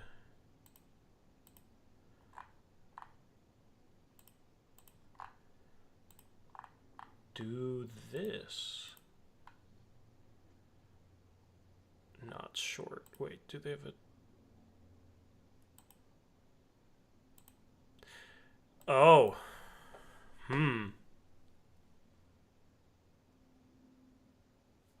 Wait. Like they need another injured player. But...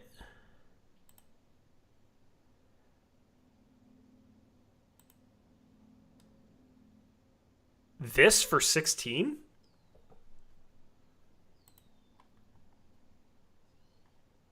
Would you guys rather do... I'm going to give you guys the option, okay? Is Eric back yet? Yeah. What about tossing them Robert Williams III? that is absorbed with their MLE that Fanspo says they still have? Oh, no. Well, they signed KCP to cap space, right? So they don't have that. Yeah. Crap.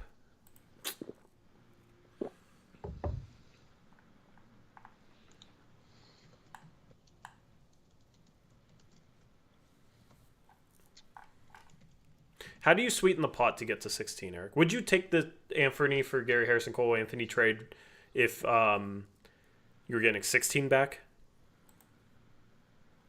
I don't know. You don't know? You don't know? I mean, I don't like Cole Anthony and Gary Harris. And I mean, Gary Harris's expiring contract who wouldn't play. You're doing what Chat does. No, because Anthony isn't expiring. It's not the same as Jeremy. Because yeah, but you're just getting something back for Anthony and clearing the way for Scoot and Sharp. It's not. We're not getting Gary Harris. Like, I'd rather have an expiring back than a non-expiring if we're getting back Gary Harris. Not about him as the player. yeah, There's better trades. What are the better trades, B. Skrilla? Yeah, he's from Florida, and he makes sense on Orlando. I think getting 16 is going to be tough. I think you would toss in, like, 2 future seconds.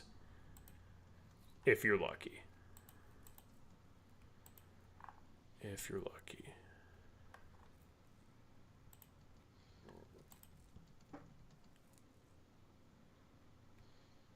Great, yeah, it's been a little dry this year, but it's all good.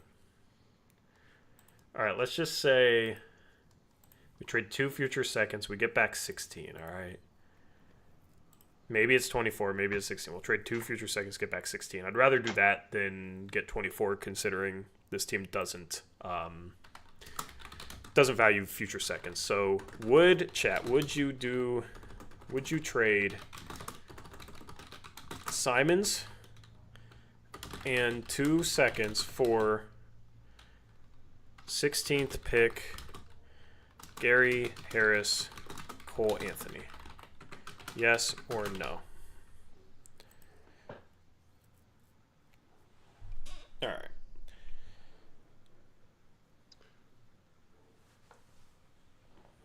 well, I mean, if they already said they would do that for the 24th. I just want to see the percentage.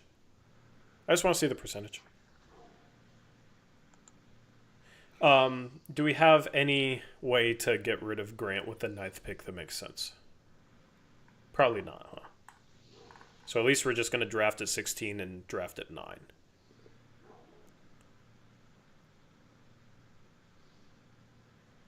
All right. Chat says they'll do it. All right, so that's what we're going to do.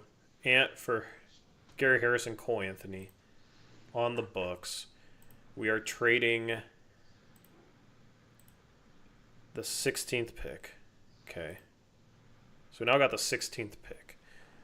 I think the ship has sailed on... I just don't see how we can trade 9 in a way that makes sense to offload Jeremy. So who are we taking at 9, Eric? Well, I mean, who's available? Trey Johnson and Colin Knipple. It's going to come down to those two. Yeah, I mean, Trey Johnson's available here. I'd take Colin Knipple over him. Yeah. Better defender. Similar shooter. Maybe a little bit better shooter. We'll have chat decide. No, this is a good one for chat to decide. All right. This is a good one for chat. Who we drafting? All right. We got Trey Johnson. We got 2 3-letter names to replace Ant with. Trey or Con.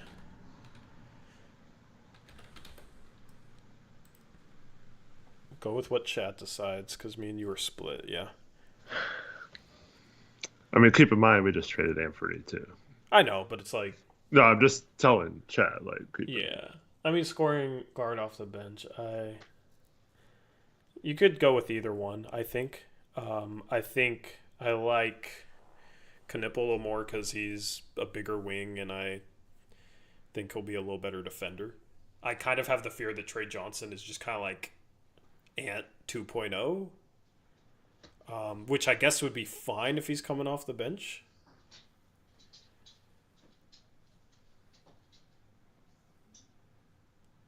I like him because of his name. There you go, Matt. There you go. I think Trey Johnson would be a fine pick as a third guard coming off the bench. He could maybe handle. I don't know. He'd struggle with point guard duties his rookie year, though. It's almost better to go with a vet. And we got Cole Anthony now. We got to flip him. All right, we're taking Knipple. Chat wants the Knipple. Maybe we'll get Trey Johnson at 16. Nope, he goes 12 to Chicago. There's Phylon. There's Asa Newell. And there is Colin Murray Boyles off the board. Okay, Eric, at 16, who are you considering with this pick? Rasheer Fleming and no one else. I am running to the podium and taking Rasheer Fleming. Chat, who we taking, chat? Who are you taking, chat? I'm actually kind of okay with the Anthony trade now that we got it. Yeah. But, like, how's he going to play over Jeremy, you know? A Sengwe would be pretty good here. If we didn't just draft a wing, I like Nick Clifford here, too. And I don't mind Demon here either. Yeah. I don't, Eric, I kind of like this as a spot to draft Demon, not going to lie. You already got your shooter. Mm-hmm. And it's like you got a 2-3 and Demon is kind of like a 1-4, if that makes sense. I mean, he's a little skinny for the 4, but you know what I mean? Torrey's assembling the Pale Blazers. Let's go. I think we're taking Fleming.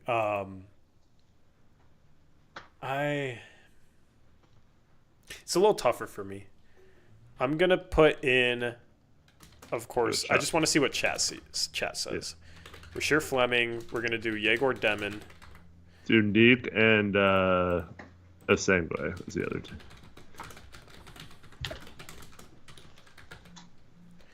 Whoops! It stopped typing. All right, and then Noah Swengwe. All right. Chat, there's your poll. Who we drafting? Any good stretch fives? I mean, Fleming might be big enough to play the 5.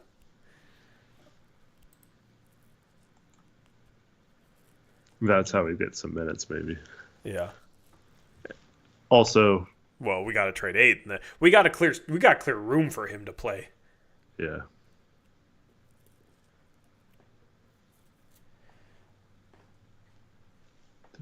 I'll give chat like 30 more seconds.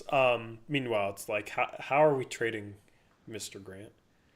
Eric, is there, call me crazy, but is there a potential sign-in trade where we can justify attaching assets to Jeremy to get off his contract for a team where we're signing trading for a player? So, like, to us, it's like worth the price of getting that player. And to the other team, they just want something back for that player, so they're getting back, like, a couple assets, even though they have to take on Jeremy. What are we attaching? Like, future picks? Like, worst of 2029, and then, like, 2031 top 8 protected? See, I never like doing that as a team in our position. Yeah. But yeah, I don't know. I mean, like, the obvious thing would be like Nas Reed. Yeah. But I think their payroll would be so high that they'd just take the L. But I don't think, I think you'd have to pay so much for him. I don't know if it makes sense. Yeah. Interesting. Chat says Yegor. I'm with you with... Would that be the next guy you draft, Eric, or who would be the next guy? Yeah, I mean, I could get behind Yegor there.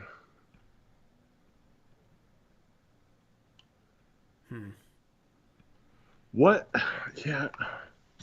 Because we don't have a backup point guard. Right? Mm-hmm. Yeah. And you wouldn't necessarily need him to play right away. And he would be more of an upside swing, and we kind of went safe with Knipple. Mm-hmm. Like, if we went Trey Johnson, I like Fleming better.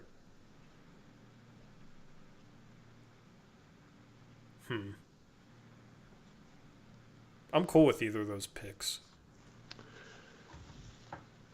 I kind of like the upside swing of Demon and like positional need if he falls short. I think his passing is truly special. His defense is solid enough. He'll be a solid defender. I think his form looks fine. Like if we can bring him in and teach him how to shoot, then he's a really good role player and kind of fits what we're building in terms of like length, defense, playmaking, right? But if Fleming, Yeah, no, I get it. I get it. if Fleming can play any backup five, he might be a perfect backup five.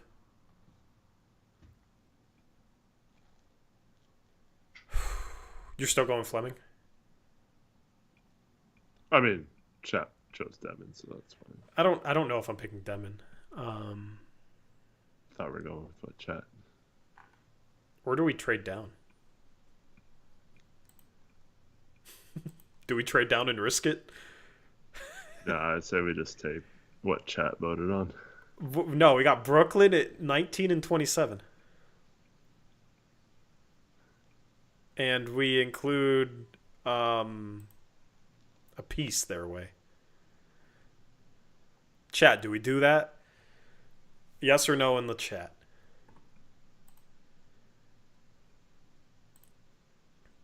I don't think there's a player here that would warrant Brooklyn trading 2 picks for. What if they took on Cole Anthony Why would they do that? to move up to 16 if there's a player they want? And There's not a player right now that would, in my mind, that would maybe. trading that. I mean, they have a ton of space this offseason, yeah. Yeah, they have a ton of cap big space. goals with it. They're not going to take on Cole Anthony with it. Is there And also, another contract though that you could take back that would make sense? Also, like Farrell plays a 16 and Murray for 19 and 27. That's ruining the whole point of trading 2 picks for 1 by taking on a player. So Yeah. Like if they were in love with a player and didn't think he'd fall to 19, maybe that's possible. Chat, we'll take Fleming. Although, aren't the Blazers, haven't they kind of been tied to Demon with ESPN's mock drafts? Like, what do we think the Blazers would take? Just take Devin, man. Chat voted for him. You were voting for him at first. Well, no. Who do now you it's think? 40-40. Yeah. Who do you think the Blazers would take, though? Who do you think they'd take between the two? If you had to guess. That's who we would take. Fleming fits the archetype of long, rangy forwards that they've been intrigued by and that they reiterated today was their top thing they look for. That, to me, screams, and he can shoot. So it's the best of both worlds, in my opinion. All right.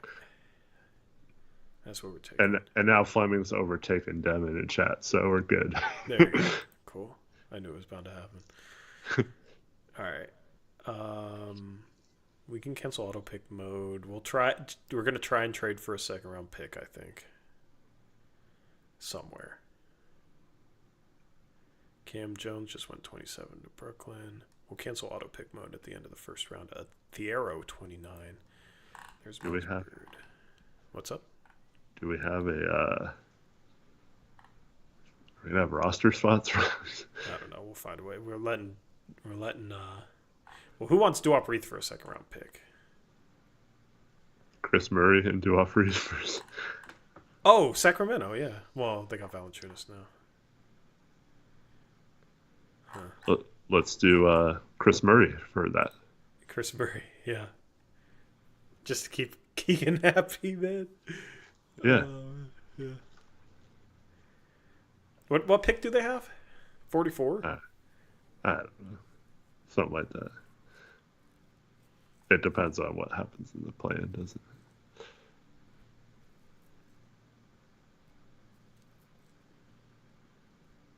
Yeah, just forget who they have it from. Oh, no, 42. Okay, we'll auto pick for the Warriors. Okay, auto pick. Oh, do I have to let it go to 42? Okay, here we go. We got 42. All right, trade pick. We're trading Chris Murray for the 42nd pick. Oh, God. The fan base would be upset. I'd be so happy. I don't even know who's on the board right now because I was able to follow along very easily. Well, we'll see. I'll go through the list. All right, we got Chris Murray. They got a trade exception. They got a trade exception. All right. So we're doing that for 42. We have to take some. That's fine by saying Chris would be happy too. Yeah. You're getting Chris to where he wants to go. Yeah, like we did with everyone except for Dave. Yeah, there you go. True. All right, Portland. Here we go. We got 3 picks. All right, we got Xavier Lee, Dink Pate, Darian Williams. No Alex Condon, of course. No Thomas Houck, who was 35th on Hoop and Alex Big Board. I'm so justified right now. What's up? Can we please take Walter Clayton Jr.? Oh, yeah, that can be our backup point guard. There we go. Yeah, there we go. Bet. Although for some reason he's not on here, even though like no, he is. Is he? I saw him. Yeah. Oh yeah, hell yeah. W. Let's go, man. All right, cool. All right, I'm happy. I'm happy with this draft. What's funny is Clayton might be our highest upside pick, but that's a fun draft though. Fleming, Knipple, and Clayton. We got shooting. We got our Ant replacement. We got our do everything wing. Yeah, we have shooter. Yeah. We have our defensive 3-and-D forward / 4-5, small ball center. Yeah. Dude, that's nice. I got an auto pick. That's a good draft. That was a good draft. Now we just have to figure out how to get rid of Jeremy Grant.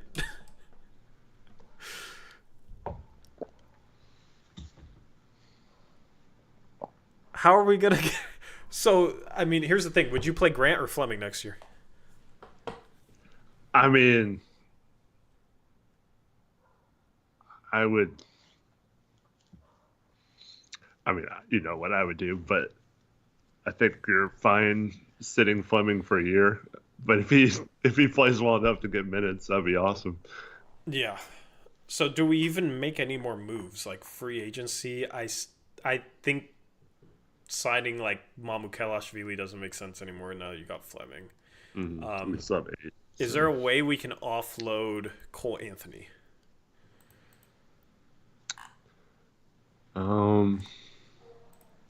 Because remember, chat, we're doing this trade for the 16th pick. We're tossing 2 seconds. Their way to do it.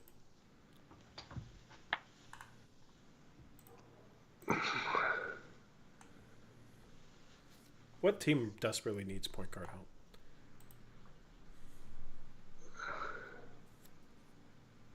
The Kings do, but I feel like they need defensive point guards. They got a lot of scoring already. They need defensive help.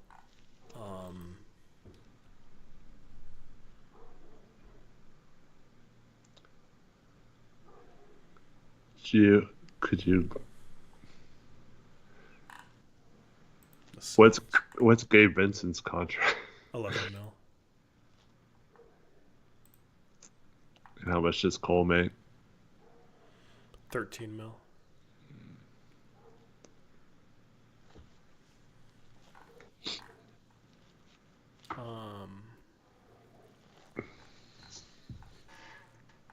I just feel like Cole Anthony is like they got enough creation now with Luka and Reeves and LeBron. Like they need defense too. Yeah. Like what's a good defense that could use some offensive firepower at the point guard spot?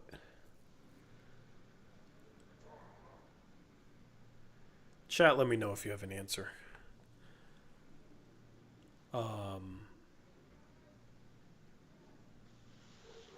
The Heat for Terry Rozier. Oh, man. Toronto. They have Shed. They don't. They got some offensive pieces. But quickly too. I feel like there's a team that's escaping my mind here.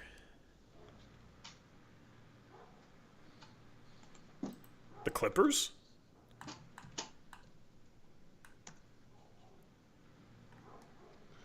I mean, maybe they got Harden and Norm Powell. Yeah, I mean Norman Powell's not a point guard. Harden, What- 6'5", like. What are they using there? Huh? What are they using to match? Drew Eubanks and Derek Jones Jr. and Nick Batum.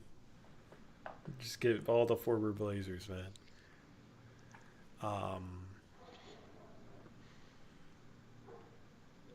So if they go into the tax like on draft night, does that punish them tax-wise? In terms of not getting the payouts or whatever? No, that's as of today. Those are all set for this season. Okay, so they can take back, they can trade like $6.5 million for Cole Anthony.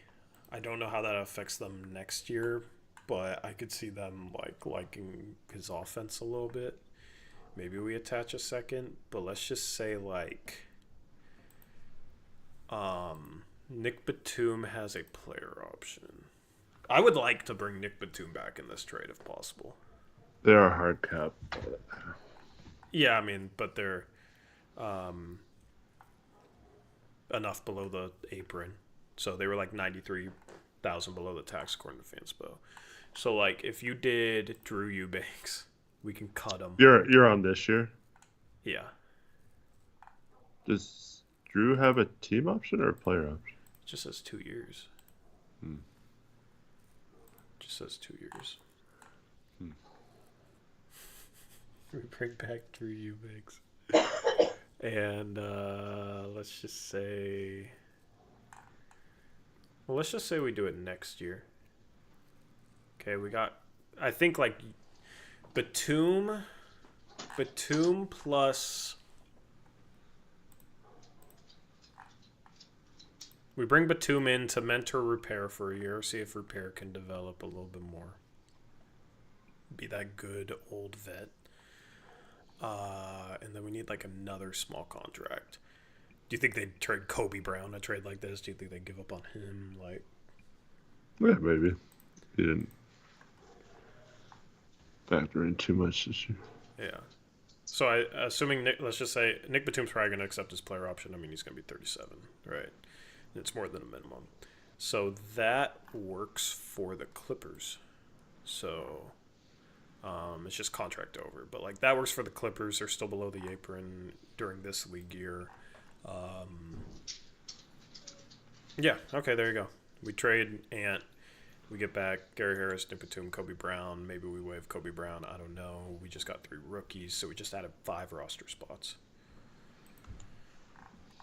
So then we head into We did get rid of agency. Murray. We did get rid of Murray, so we added 4. Then we go into free agency. We still have Rob Will. We let you know what? I think the Clippers would like Duop in this trade too. Sure. And it barely doesn't work, so let's take back Jordan. He's recently signed.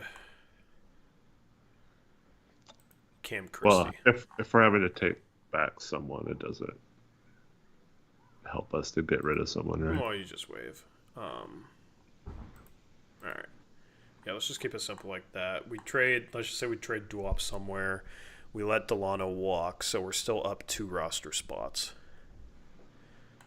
We can let Jabari walk if we need to, so we're up 1. We have 1 too many. The last question would just be like Ayton and Grant. Ayton and Grant. What do we do with Ayton and Grant? That's the last question. Don't really know. Do we just roll into next year with them? Is there anything out there for Ayton that would make any sense? Like, could you see the Hornets being willing to trade like Grant Williams? Well, I wouldn't really want Grant Williams in that trade, but maybe like, I don't know if they're high on Josh Green at all, but like Nurkic plus a salary piece for Ayton. I Maybe because he's expiring, but what about? Let me see if they can get there. Hold on. Batum is the type of vet that I don't mind having. Absolutely, man. Absolutely. I think Batum would be great.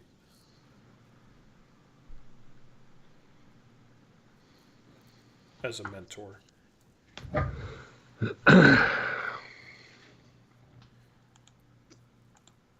Keep in mind we could flip Kobe Brown or Gary Harris if needed, if it works, if we don't have to use it to match.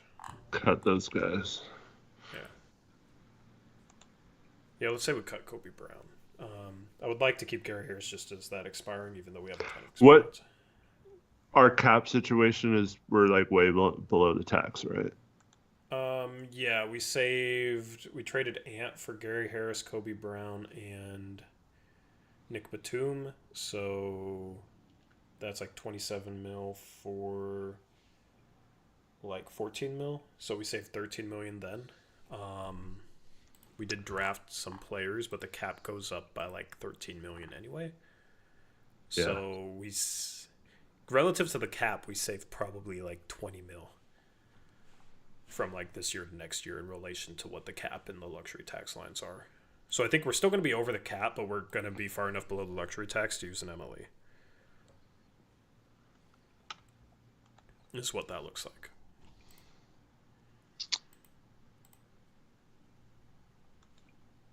And keep in mind, we have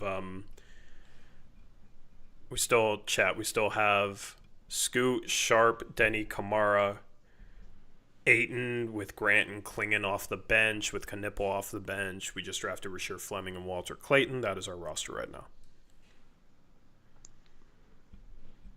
Sign Mamu.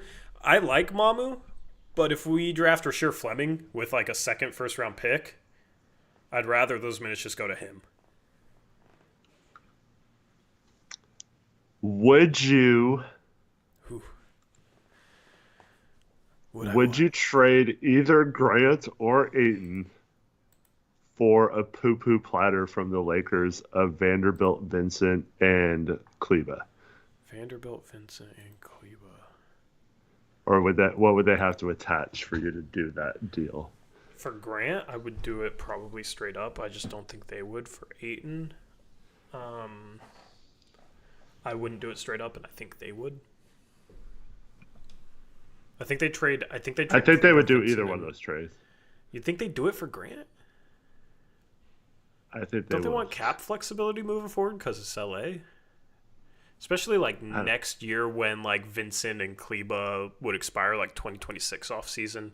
Reeves is on a good contract, right? LeBron might take a pay cut so that they can have more flexibility. Like, it seems like that's something they're valuing. Maybe.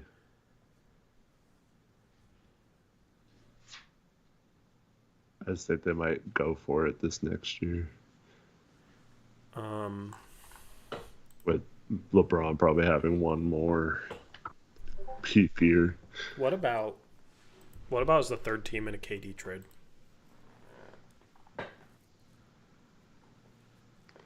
Who's the third team? We're the third team. We're the third team in a KD trade. Who's the first? Who's the team getting KD? I don't know.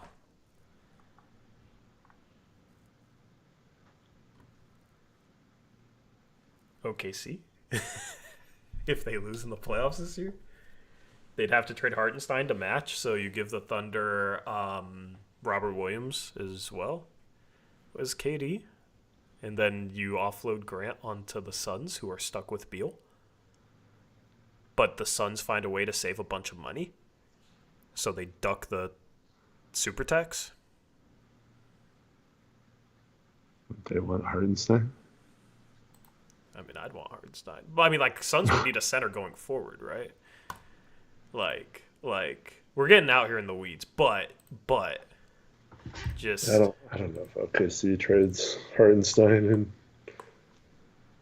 it'd be like Hartenstein and Kenrick and I looked at this recently and found something that works. Like, it'd have to be Caruso. I don't think they do that. You don't think they'd do that for Robert Williams and Kevin Durant if they lose in the playoffs this year? I think they'd still be like, nah, screw Kevin Durant, he left us. I mean, it's been so long. It's all the same people, though. Yeah. But, I mean, I think, like, this is getting close to working for them.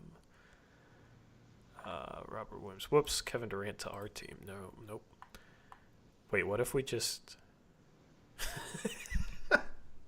What if that's our way to shed the buddy is we trade for KD?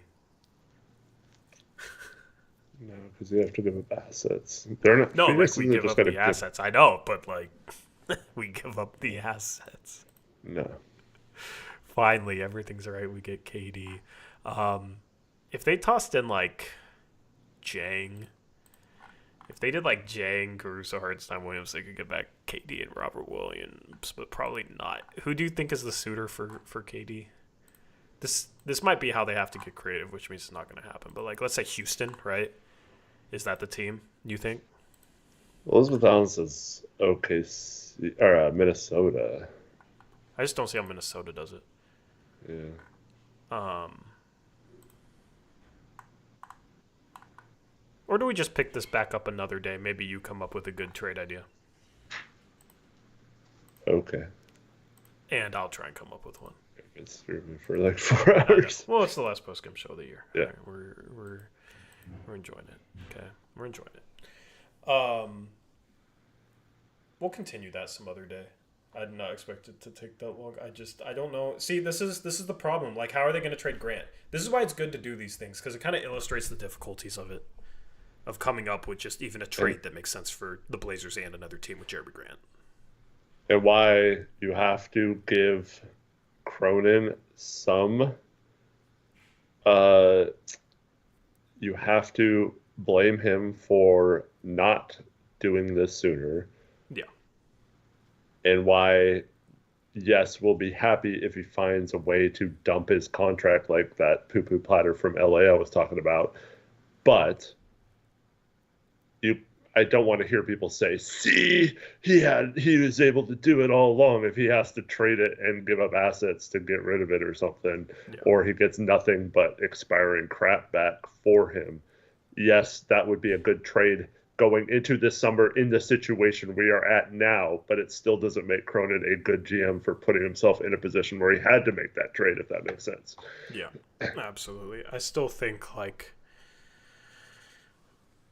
if the Bulls don't want Patrick Williams' contract, like, that's the thing, is the most reasonable thing is, like, lower, still bad salary, and Williams is on a 4-year contract and Grant's on a 3-year, contract after this season. So it's like, in Williams is less money but longer deal. So is that better for Portland? I don't think so. So how do you figure it out? The only trade, Eric, that I think makes sense for Jeremy Grant this offseason will be one where, in terms of the value, it's clear that they're having to give up extra value to get off Grant, but the trade is made in a way where they can act like they're not. Like Brogdon. Yeah. Well, Brogdon, I think, was just salary filler, but like they acted like, oh yeah, we got something back for him, right? Yeah. So like Grant, if it was Grant and 9 for Kevin Huerter and Portland's first back, and Lonzo to the Kings as a third team, the Blazers could sit there and say, like, we really value Huerter as a shooter. We got back our future first-round pick, which will allow us to be flexible this offseason. And we saved money, so we can be flexible in that way, and we can be players in free agency now. And that's why this trade is a good trade, even though it's like you're giving up the 9th pick in a loaded draft with Jeremy for Huerter, who has like almost no value, and your own first back, which is nowhere near as valuable as the 9th pick. Obviously, you're giving up extra value to get off Jeremy, but you can pitch it in a way where you're not. That's the only Jeremy trade I see happening this offseason. And that's the type of trade that would maybe do it. But I don't think Cronin wants to trade the 9th pick. I think Cronin wants to draft one more final prospect for the core. So how do you do that otherwise is the question, I think.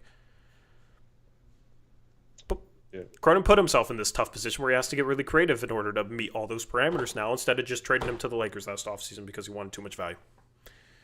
It's his own fault. He signed him to this contract, and then he didn't trade it fast enough. And now he's stuck in this position. So, good job. Do the Lakers have Luka if they would have traded for Grant last offseason? Like, would that have had a butterfly effect to where that doesn't happen? Yeah, I mean, they'd still be able to trade AD and Chris. No, I know they could have traded him, but would that have been an option if things are, like, completely different like that? I don't know. Yeah, I mean, well, I guess they would have traded the 2029 first. Maybe, yeah. Did Cronin allow that trade to happen because he didn't trade Grant for less than 2 firsts this past offseason? Maybe.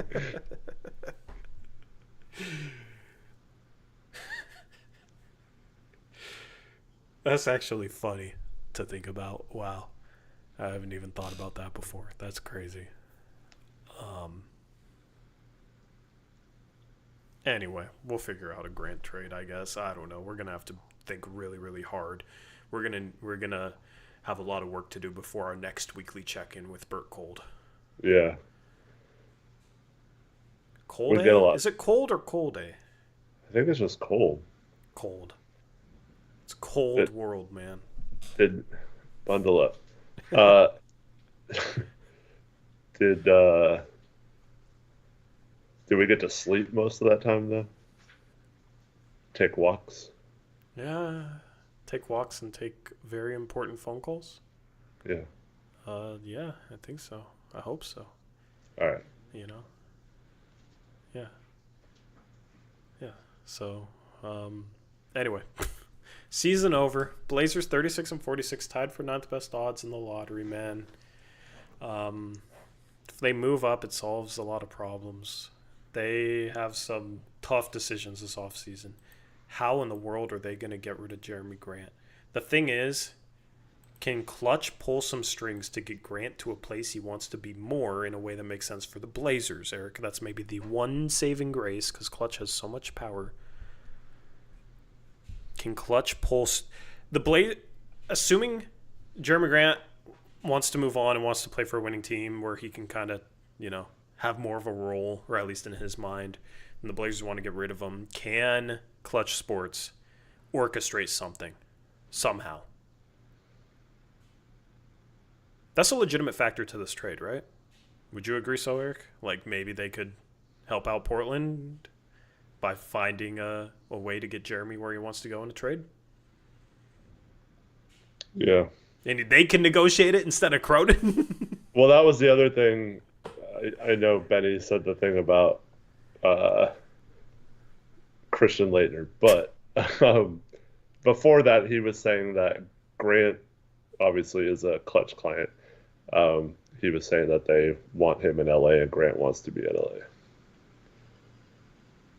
The Clippers might be the destination for.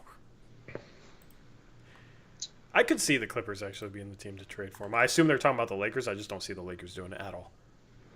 No matter what, right? Right? I don't know. If the Lakers can get him for cheap, I think they might. But, like, you look at the Clippers, like Bogdanovich plus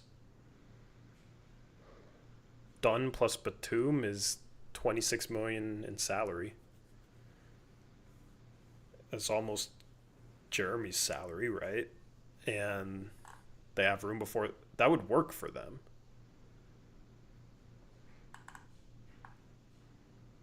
Would the Clippers be willing to do something like that?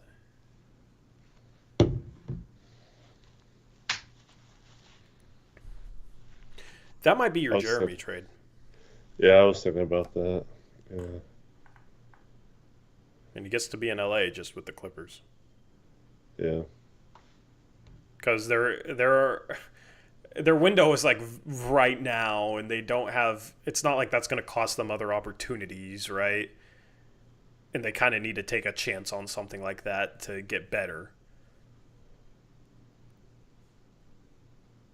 I think that may be the Jeremy trade. Bogdanovich, like Chris Dunn, Batum, you can cut Dunn. Bogdanovich, you don't have to play him next year, whatever. Maybe you flip him. Batum, you don't have to play. He can be your vet. For repair especially, I think Batum would be good. And maybe you toss like Duop Reith their way too, Eric. to be the backup center instead of Drew Eubanks, right? Like, the Clippers are a team to watch there, for sure. For sure. The Blazers could use the MLE to take on everybody but Bogdanovich, so they'd get a $60 million trade exception. Yeah, if I had to guess, if Jeremy gets traded, it's that, actually. I think that makes more sense than the Bulls thing. So, we'll see, though. The offseason's here. Mm-hmm.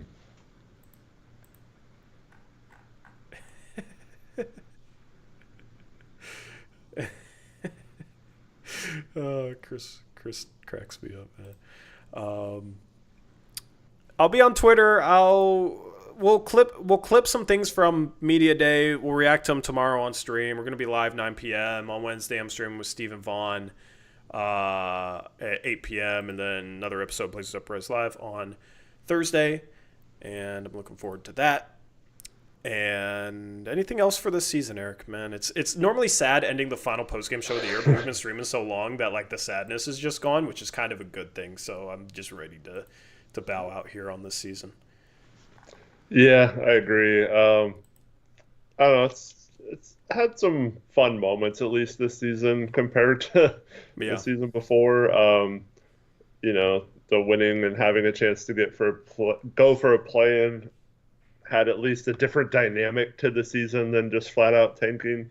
Now we don't accomplish that, so it kind of sucks that we put ourselves in this position now where we're talking about the 9th or 10th pick versus a higher pick. But, it definitely made for something different to talk about, which was nice, I guess. This is a pivotal offseason. Hope to have you all around for the streams. And I just want to say thank you to everyone who has listened to any minute of our show throughout the entire season. And a special thank you to those who have been in chat pretty much every stream, our regulars. You guys have helped us go this whole season, and it's always fun to see some of you in every chat, win or lose, and stick with the show despite your feelings on the Blazers, good or bad. It's just always fun to have you guys around. And so thank you to all of you who do come in here, whether you're following the Blazers closely or not, and especially those who participate in chat. But just a huge thank you to everyone who watches us. Yep. Congratulations to chat for winning picks against the spread. They beat Javon by half a game. Oh, wow. Half a game is the difference. Trevin got third. Crush Bulls got fourth. Eric tied for sixth with Brendan at 200 and 199. We went 101 games below 500 on the season. Rough picks against the spread year. I was 10th. I literally 10 out of my last 11 episodes of picks against the spread, I went below 500, so I don't know what the hell happened, man. But yeah, congratulations to chat. More giveaway stuff for next season. So looking forward to that. If you want a giveaway item this year and have not received it yet, I will be touching base here very, very soon. Because I need to go back for over a couple of things that I forgot or didn't remember. So just stay tuned for that. And shout out to Medina, member for 14 months, says drop a like on the way out. Yeah, drop a like on the way out. Season over, man. It's always kind of sad when the season's over. It always feels like a goodbye, but we literally stream the next day. So we'll be live again tomorrow night. We'll talk about exit interviews, all that stuff. We're going to have a new stream package for Blazers Uprise Live. We're going to be doing it on the main channel Mondays, Thursdays, 9 p.m. all off season long. So make sure you put that on your calendar. You at least subscribe, turn on the bell notification so you're notified when we go live. We're going to be bringing forward some more video content and doing some fun things this off season, so just stay tuned. We'll try and get out as many videos as I can. I want to try and do daily, but it's tough with work and life and all that stuff, so we'll see. But yeah, appreciate everyone who has tuned in all season long. This has been a very strange season, a fun season. I can't believe the season is over. It feels like opening day was just yesterday, and yeah, it literally feels like, I've been in this house all season long, and it feels like I just moved in here yesterday sometimes. So, it's crazy how things have changed. We've got an off-season to look forward to. We got a draft lottery to look forward to in less than a month from now. I mean, Blazers probably don't move up, but we'll see. Maybe they can get lucky. It's going to take some serious luck considering their odds, but that would be awesome. And then this organization has a lot of questions to answer this offseason. So really looking forward to the offseason to seeing how they answer these questions and how they figure things out in order to trade Grant, trade Ant. I assume they bring DA back. Like, what does the lineup look like next year? At least there's some positive momentum with the young core. The biggest question is just how they now prioritize that young core with some of the dead weight they have left on the roster. So we'll have you covered every step along the way. Shout out to everybody who donated this year. Shout out to every channel member. Shout out to all you guys. We are out of here. Shout out to BetUS TV for sponsoring us all season long as well. They're great. And we're out of here, man. We'll catch you tomorrow night on Blazers Uprise Live. That's a wrap for the 2024-2025 NBA season. The Blazers won 36 games. Eric lost a bet to Gray. All is well. All is well. And until next time, as always, peace out. Go Blazers!